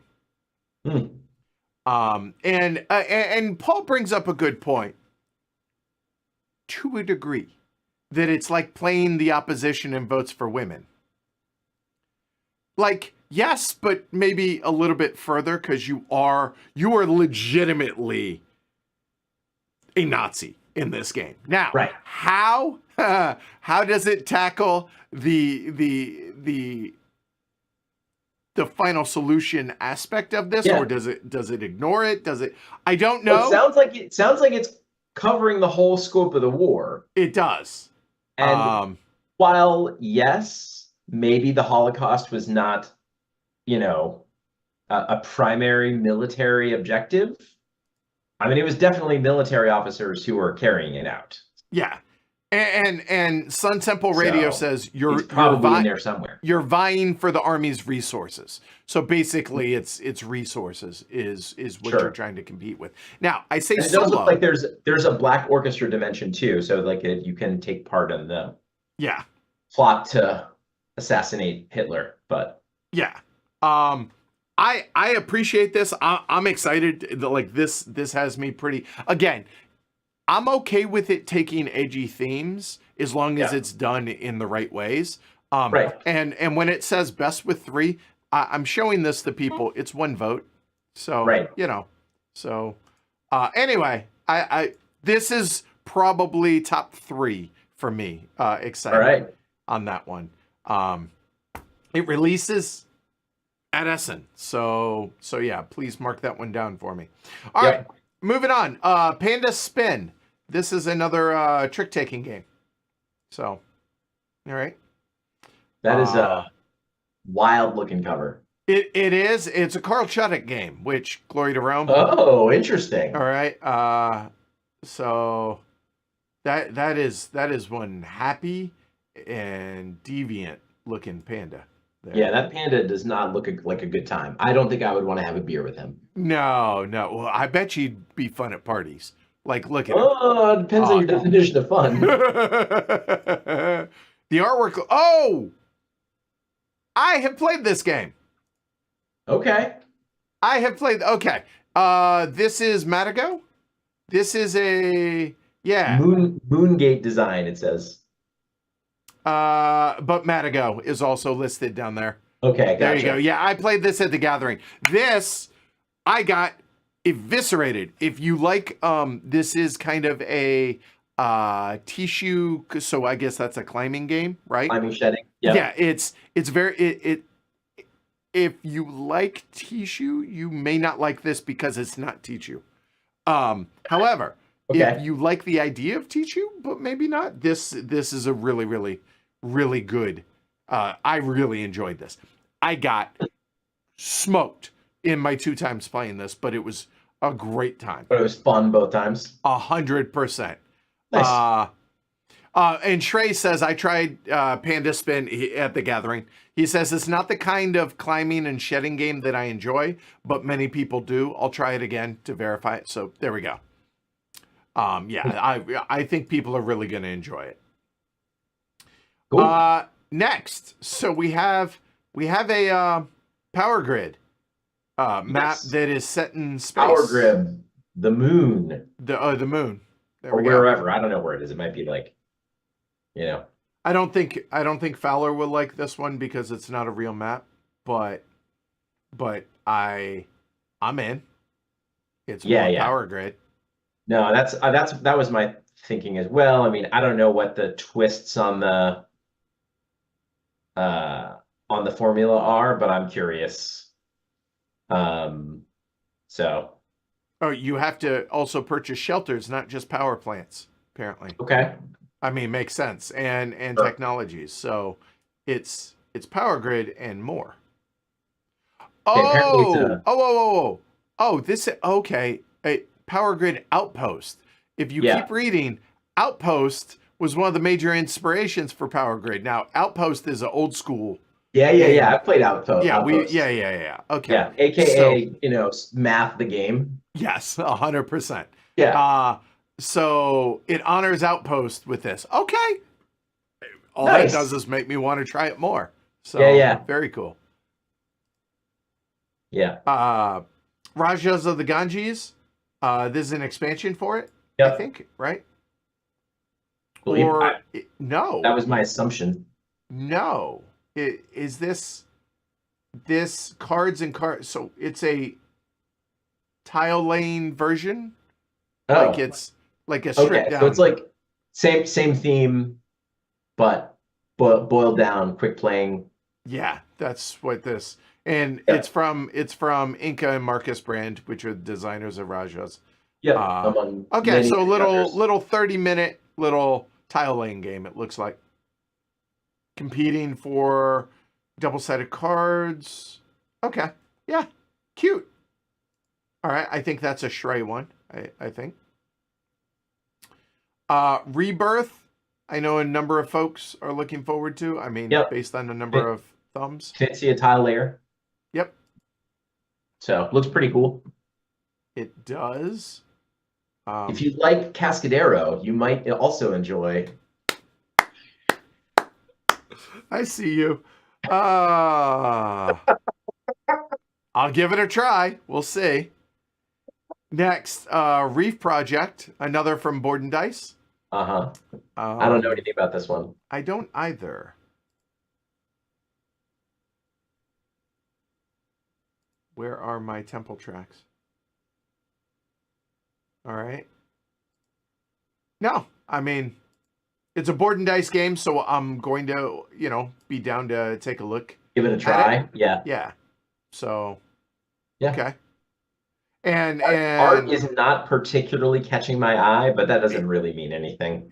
Same. It doesn't grab me, this under the sea part, art design as well as color palette, but that would not preclude me from trying it. Yeah. Plenty of good games with bad art. Yep. This definitely seems smaller than their big box games, right? Because 45 to 90 minutes, it feels like. All right, next up, Republic of Rome Remastered. So take the old school Avalon Hill Republic of Rome and turn it into this. I'm down to try it. If I have the original. Liz Davidson, if we ever get Liz out here to Boston, she has promised to teach me Republic of Rome. Yep. And it definitely has quite the steep learning curve on that one. But this one plays in only 4 hours and 20 minutes. I mean, minimum time. I mean, I'm okay with that. Yeah, totally. I mean, I'm in. Let's go. So this is an all-new edition that builds on the original and adds many new features and will make Republic of Rome a fresh experience both for old and new players. So here are the list of all the new stuff, and they're working on a solitaire mode to streamline solo. That's cool, and they have some improved bots for 2 and 3 player. So this is only a demo, releasing next year, but that's one that I would love to feature on the show for sure. Yeah, Even Jakob, again, king of the High Frontier, says, I've tried to learn Republic of Rome so many times, and I get stuck every time. I need someone to teach me. I hear you. So this might be the way to go about doing that. All right. Hey, it's Essen. So what does that mean? It means it's time for a new Vladimir Suchi game from Delicious Games, and that is Rasafa. Yeah. I mean, nothing about the presentation or theme really grabs me. No. But anytime he releases a game, there's always a chance I'm going to really like it. So agreed. I mean, yeah, it's definitely not much looking at so far. I don't know if this is prototype or if this is how it looks. But then again, to be fair, Evacuation had a very similar, bare bones, very generic. Yeah, Evacuation. I mean, it's not ugly, but it's not a looker either. Right. And that was pretty great game. Yeah. So there we go. All right. Obviously, we're going to be busting that one out because Delicious Games, i.e., also Rio Grande. Revenant. It's only a demo for Mind Clash, but the new big Mind Clash game coming out in 2025. Listed with a lower player count or play time. Yeah, 90 to 120. Expect from Mind Clash. Yeah. So. But yeah, I mean, they always do interesting stuff, right? I don't recognize the designer's name. I don't either. A standalone competitive worker placement game of shifting allegiances set in the Voidfall universe. Oh, set in the Voidfall universe. Okay, that makes sense.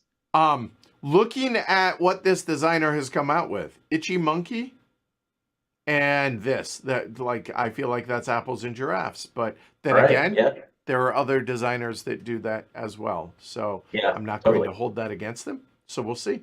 All right. But yeah, demo. Report back on what y'all think of that one. All right. Let's see. River of Gold. Game of Rivals and Riches set on the legendary river of Rokugan. Yeah, this is like the Rokugan universe, but not like a war game. I think it's more of an economic game. Okay.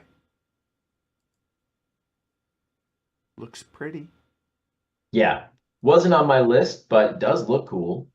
It does. I think this is one of those deals where I think there a blind bidding aspect? I always feel like a little bit of an outsider in a situation like this because I don't know this universe very well. This is Legend of the Five Rings, right? Like this is their Okay. Gotcha. yeah, this is their like universe that they're is set in. All So right. so and since I don't know it that well, I'm like I don't, but it could be a really good game nevertheless, right? So It looked like there was a blind bidding mechanism, but maybe not. So yeah, all right. Let's see. Alan says played River of Gold on BGA. Later game. Give it props for doing roll to move well. Okay. And Brian says it's a fun game. Okay. Well, there we go. So this next one is actually sitting. If I was thinking, I would have brought this. I apologize to everybody. I actually have this. cool. It is the Roads and Boats Book of Scenarios, Volume 1, from Neon Comet Games. So Joshua Acosta made I don't know if he made these or if this was like a gathering of the monthly Roads and Boats scenarios, the solo that is that goes on, or at least was going on. I don't know if it still is on BGG. And so, yeah, I love the idea of doing this. So different scenarios, and I'm trying to see design credit. Okay, so it has QR codes. I haven't messed with this. I haven't opened it up yet, but different scenarios. So it's a collection of contributors for the book, John says. This is a no-brainer. I'm going to be showing this one off. But it's thick. I mean, so it says digital mock-up of pages 82 and 83 for context. So if you are a fan of Roads and Boats, this is definitely something that you should be getting. Yeah, this is awesome. Yeah, this is pretty cool. 160 unique scenarios. And there you go. Very cool. Big fan. I appreciate what Neon Comet's doing for Aegis Team and Splotter. So, all right. All right, moving on. Roaring 20s. This is a deep print game. Very, very strong pun. Roar. Yeah, because where you will try to attract the trendiest dinos to your glamorous party.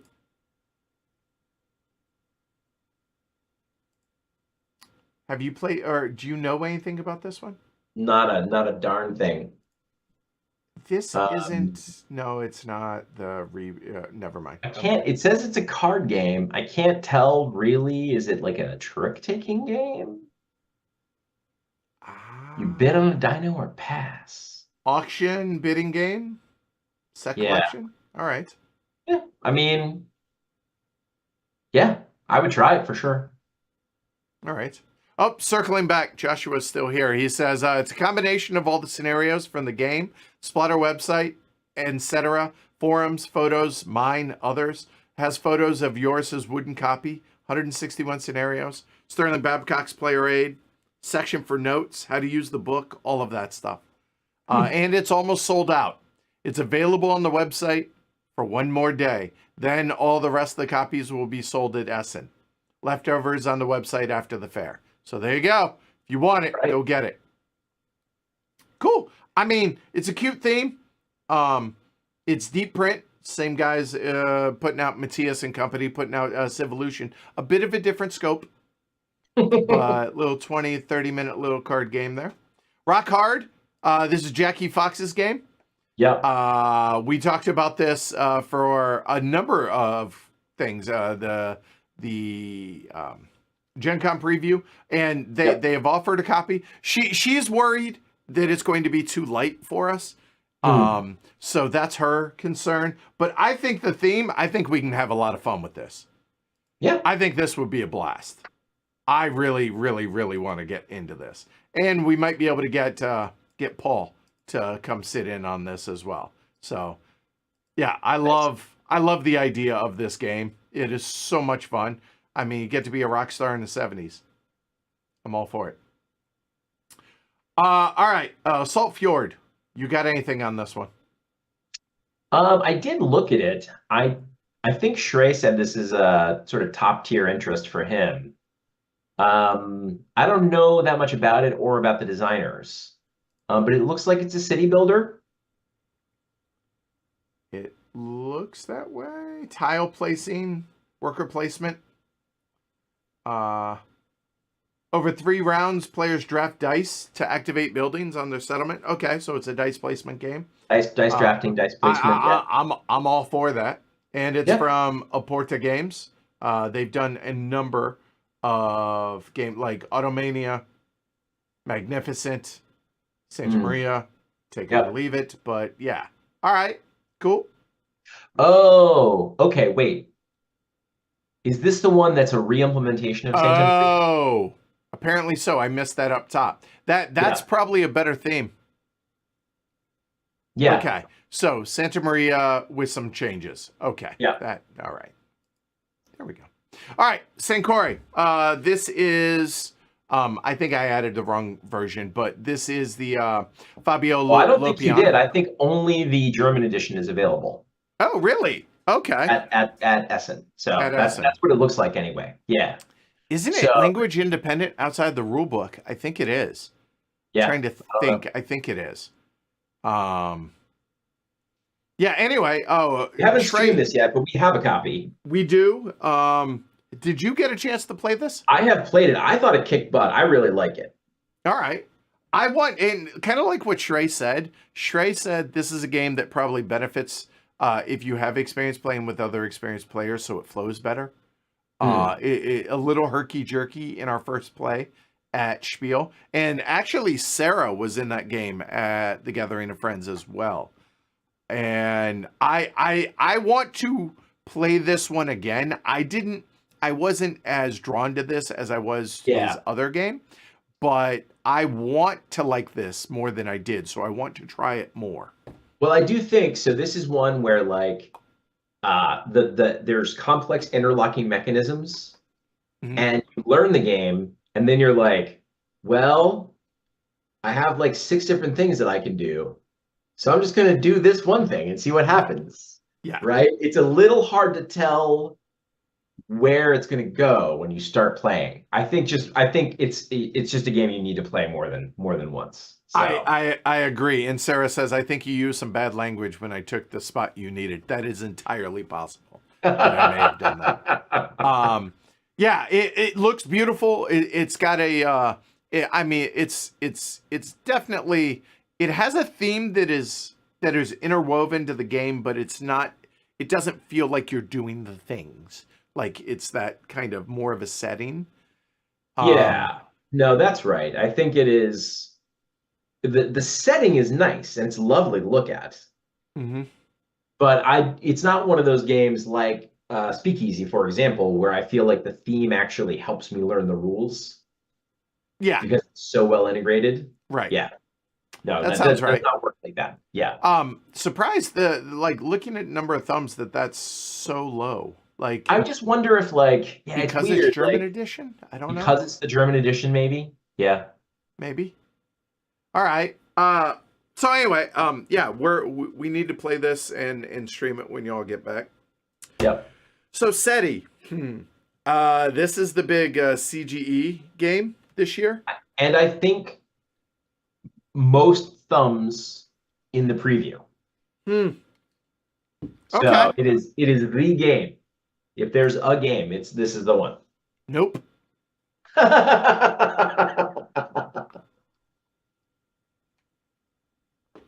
Okay. Let me not be so whatever the term is there. I enjoyed the game. Yeah. I think it's going to be it's a Euro. Okay. The problem, and I mentioned this before, but I'm reiterating this. Yeah. It is possible from when I played this in April that it will have changed. So everything that I say here is with a grain of salt. Yeah. SETI is the search for extraterrestrial intelligence. Yep. When you discover it in the game, it should feel like this big, wow, what is it? Yeah. It's just more ways to score points.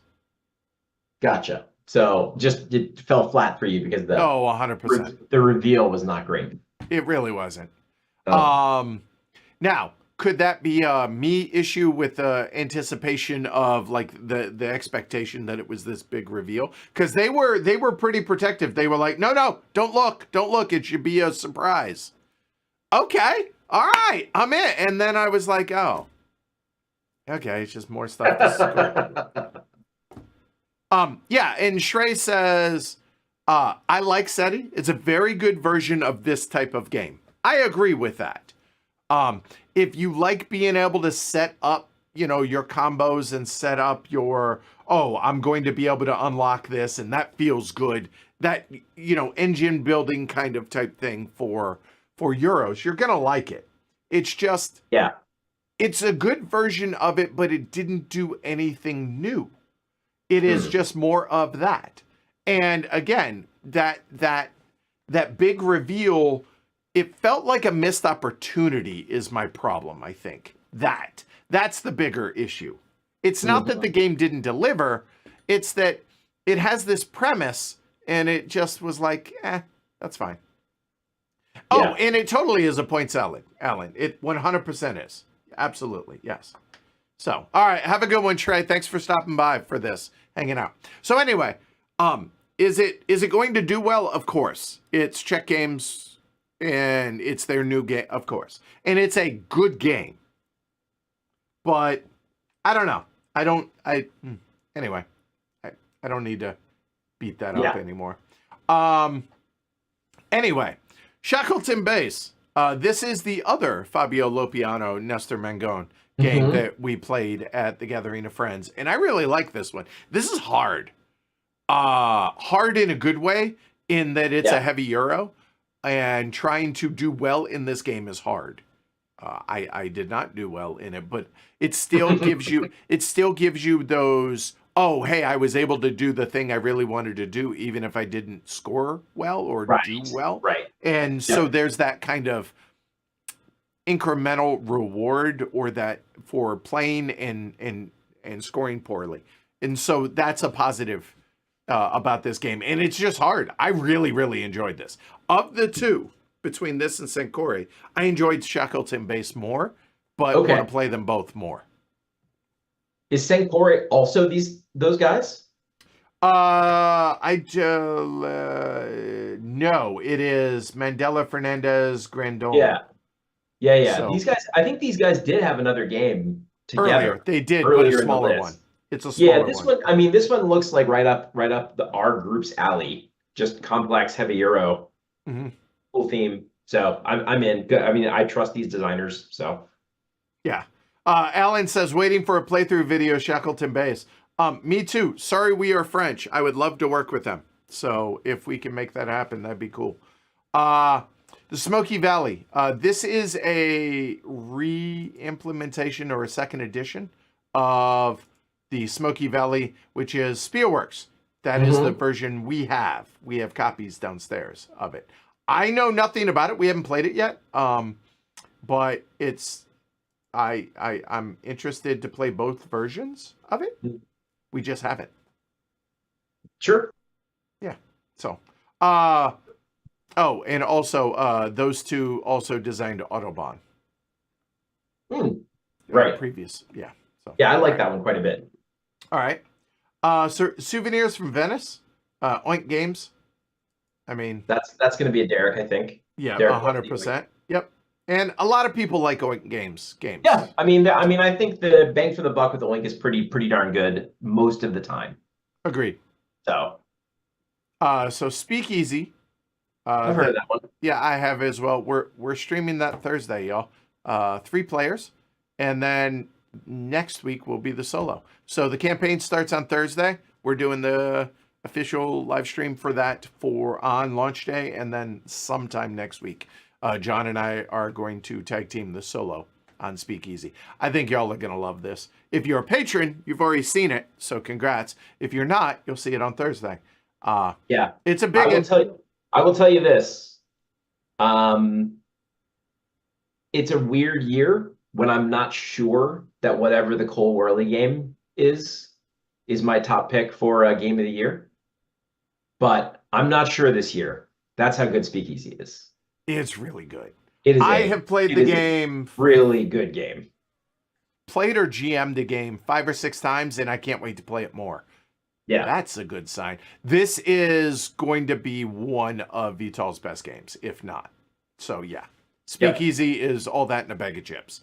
Anyways, you'll see it Thursday. All right. Moving on. Spectacular. Is this you? Nope. It's a tile lane in Tile Dice layer, Create. Animals, dice. Yep.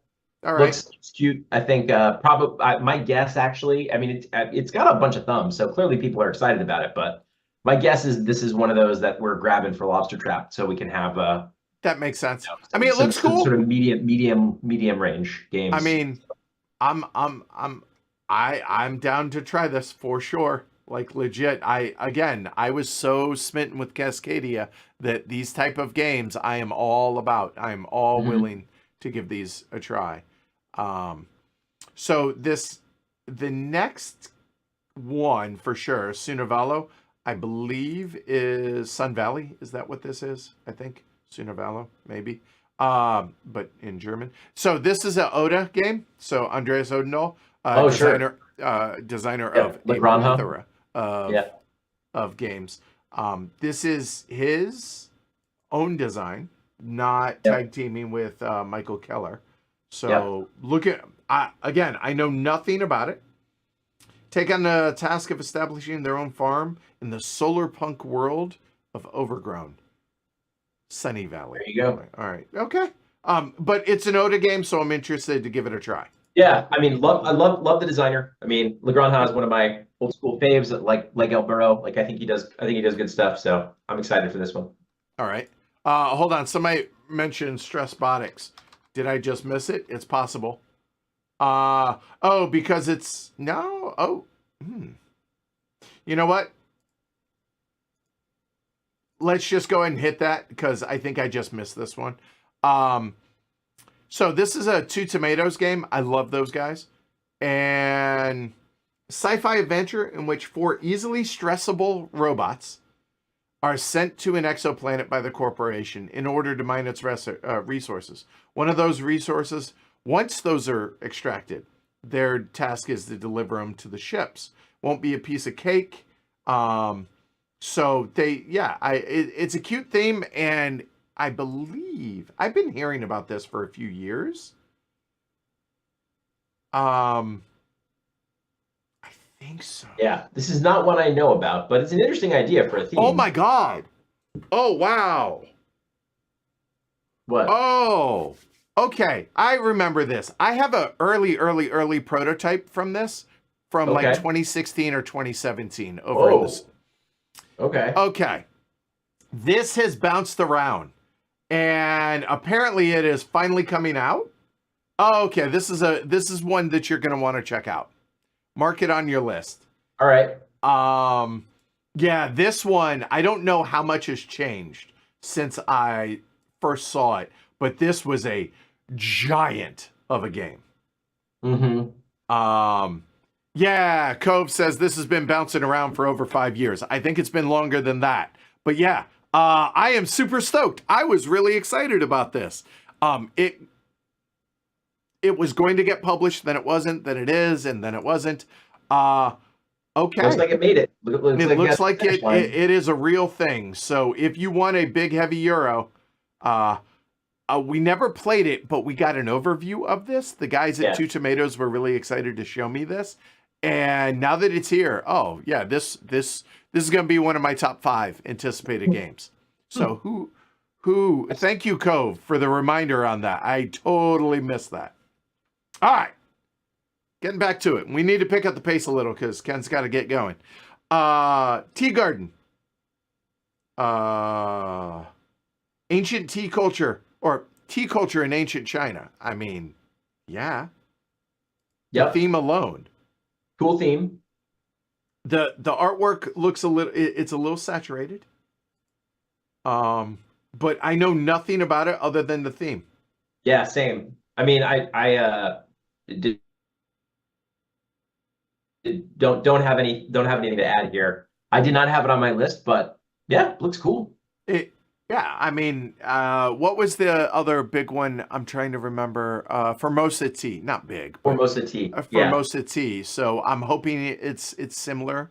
In that range where in like that that ilk. sort of like Yeah. heavier, deeper than you expect kind of a. And for what it's worth, same designer as SETI and Galileo. Okay. So This guy have busting you out. a year, Tomas. Have you a year. All right. Also, by the way, Cove points out the game Stressbotics, it's been cut in half, divided into streamlined base game and the original Behemoth when you include the expansion. Okay. Yeah. All right. So thank you. That okay, because that was a monster. I was like, my head was spinning when I was shown that, but I was excited about Stressbotics. So that's awesome. I'm so excited. I want to go into the library now and dig out the old prototype and compare it. So anyway, Terminus, we have our copy of it here. It's from Inside Up Games. We did a preview playthrough of this with the demo, with the prototype, sorry. It just came out, apparently just ahead of Essen. You guys seem to like it. I didn't get to try it. I'm curious to try it. Good news. There's a copy downstairs. We can give it a try when you get back. I'm going to butcher this one. It's a Ticini game, Theocratia. But yeah, probably Theocratia. Like it just means theocracy, I think, right? Okay, right. Again, if it's not English, I struggle. I try though. Yeah. So, dice rolling, action, drafting, grid, movement, anything? Yeah, wasn't on my list. Looks Okay. interesting though. All right. Well, yeah. So, I mean, worth checking out. We'll see. Yeah. Next one is Tower Up. This one wasn't on my list until I saw that this one was from Derek. But this kind of looked kind of a cool little tower building game. The map, the board by itself looks, I don't know, a little off-putting to me. But once you build it up, I think it really comes into its own here. So Eric Martin did a in-depth preview of this one. He's played it a bunch. I think it was at Gen Con, and he said it was his game of the convention. Okay. I think it's one of those like simple, quick playing, but relatively rich decision space. Okay, yeah. So, all right. Curious to give it a try. What's interesting to me is, so Eric Martin, obviously, I mean, one of the main folks over at BGG, apparently touted it, yet it only has 69 thumbs. Like, come on. Anyway, that's kind of weird, huh? Yeah, it is, isn't it? Unconscious Mind. This looks good. It's Freudian, right? I mean, Euro style game, worker placement in Freud. Like, again, different theme. I dig it. Analyzing dreams. Is that what this is? Yeah, it's just golden age of psychology. Okay. Like you're treating patients. And this is so weird. Like this is a big heavy Euro, and I like when we talked about this when we did the Gen Con preview, and I was like, "Well, you played this because you guys did a stream of it," and you were like, "No, I didn't." No, I think you dreamed that, right? I dreamed that you guys did a preview of it. I swear that you did it. But anyway, like when this was like announced, the thing that I thought was coolest is that like so they hired two pretty big artists. Right, they have Andrew Bosley and they also have Vincent Dutrait. Right. And like Dutrait does the art of the like people in real life. Bosley does the dream art. So you have two distinct styles That's actually a really clever way to go about doing this. It is a really smart idea. That and really probably is. Also a very expensive idea. Fair. So the artwork looks gorgeous in this. Yeah. I think it's probably a pretty. I've seen a playthrough somewhere. It clearly wasn't on heavy cardboard, and it looked pretty cool. So yeah, I would like to try it. So. Yeah, same. And I think it was on crowdfunding a while back. Okay. And it's just coming out now, I think. Okay. Fantasia Games. All right. Yeah. Undaunted 2200. This is all you with the Undaunted. I mean, you like Undaunted, right? Like, cool idea, but now we're in sci-fi. You got fancy tanks and mechs, and it's kind of like a what's that sci-fi series you like with Rocinante? Oh God, The Expanse. Yeah, it's kind of that theme, right? It's like, miners rebelling against a corrupt government kind of a thing. So looks cool. For me, I enjoy David Thompson's games, but I'm more the historical stuff, like the that we just did, the soldiers in postman's uniforms, stuff like that. So more than Undaunted, plus the stuff he's doing with Liz Davidson, even though it's lighter, like Night Witches, and I'm really excited about that stuff. Yeah. So, cool. All right. Up or down? So it's a Kiesling Kramer. Looks very basic and very simple, but I'm going to check out just about anything that they do. So, I mean, just because it looks like it's probably filler weight. Yeah. But you need fillers. You need 3 or 4 good fillers you can have in your backpack. So right. Nope, just missed it. We are human. We missed some. So this is the third one. The oranges and lemons. I think we talked about this in the Gen Con preview.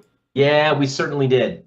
But yeah, just totally missed it. What is it? Oranges and lemons. Worker placement, set in 18th century London. This is releasing. Oh, sure. Yeah. We did talk about this during the Gen Con preview. We did. We just missed it, Gary. I appreciate it. Reminding us, because I want to make sure that we're not slating any of the publishers or whatever. Yeah. Because there still might be others that we have forgotten. So I mean, inevitably, we're not hitting everything. There's almost 1,200 titles on here. Yeah, 1,176 titles. It's possible we miss some. Next, West Story, not West Side Story, but West Story, a town building game. So it's an Old West theme, which take it or leave it for me. But and I know nothing about the designer or publisher. This is not one that was on my list, but actually, now that we're looking at it, it looks like it might be kind of interesting. Yeah. I mean, the artwork actually is more compelling than at first glance I thought it would be. So yeah, it doesn't look like it's a big game as far as like time, 90 minutes, I think. But looks interesting, and there aren't a lot of Western themed games, cowboy Western, whatever, Old West theme. So yeah, it sounded interesting to me, looked interesting. I think actually this was on Derek Shrey's as well. This is only for demo, coming out mid 2025. Makes sense. So the other big board and dice, a lot of people on this one. Yeah, Windmill Valley. Yep. So the gears look cool. Sort of rondelle-esque. Yep. Where you're like spinning the wheels, and wherever they land, that's where you can take the action, basically. Yep.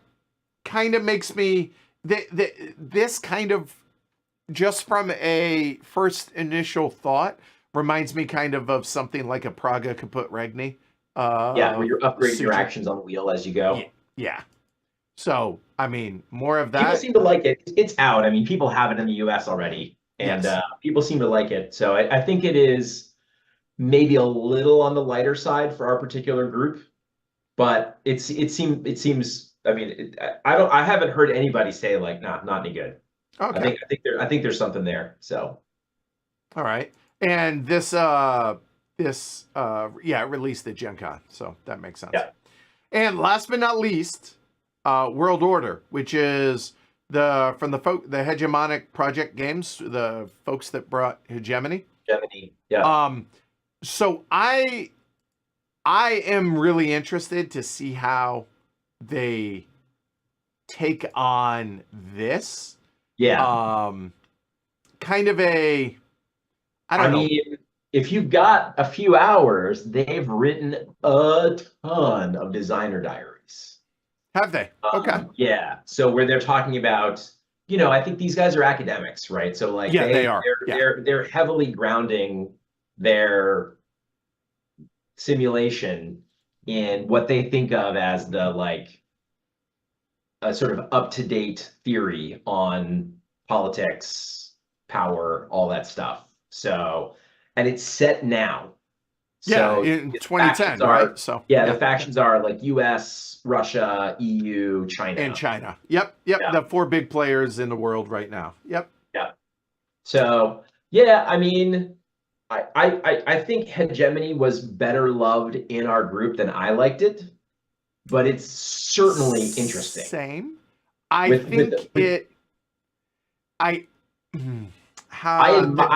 say I admire it more than I like it. There you go. Yep. Yeah. Yep. Like very interesting ideas, clearly a labor of love, and just didn't ever love playing it is kind of where I landed. But I could imagine these guys coming up with a game that I would really love to play. Yeah, so. And I'm hoping it's this. So if you want some modern international relation games, and who doesn't? Yeah, I do. So all right, that's it. That is our 77, 8, 9, whatever list of games. So yeah, that's where we're at. What do you? I feel like that was a pretty good list. What do you think? I mean, I can't even imagine getting to all of those, much less all the other games that are there. So, right. The thing that also grabs me on this is I promise you there will be at least 2 or 3 games that you've never heard of that were not on this list. Like you couldn't have known about them, that you will stumble on and you're like, bro, Edward, hey, he's sending me international text. You got to check this out. So 100%. I guarantee that's the thing I'm excited about, right? I know there's 1,200 titles on this list, but there are going to be a lot more titles than that at the con, right? Yep. So exciting, very fun. It really is. I wish I were going this year. Everything in my power to go next year. I would have loved to have gone with y'all. That sounds like y'all are gonna have an awesome trip. I think it's gonna be a good time. So hopefully get you back there soon. I know. So I desperately need to. I need to touch base with a lot of folks over there. And since I work at a school, like it's super. I mean, this is like meat of the school year, so it's very hard for me to go. This is a once in a lifetime. This is probably the only year I'll be able to go, but I'm excited about it. So well, good. I hope you have a blast with this. Thank you. And be sure to touch base on those other ones that we added onto your list. And for everybody out there, hopefully you enjoyed it. If so, like and subscribe. Really does help the channel. Consider supporting the show, patreon.com/HCHQ. We will be back on Wednesday with some Cube Rails. Thursday is Speakeasy, 3-player, and Civolution solo on Friday. So big week this week, and then Speakeasy solo next week as well. Cool. All right. Thanks everybody for watching. Ken, I really, really appreciate you doing this. So definitely thank you for that. Travel safe. Have fun. You, Shrey, Derek, kill it. And I can't wait to hear the stories when y'all come back. Yeah. Have a good one. Forward to, yep. All right. Take care. Bye.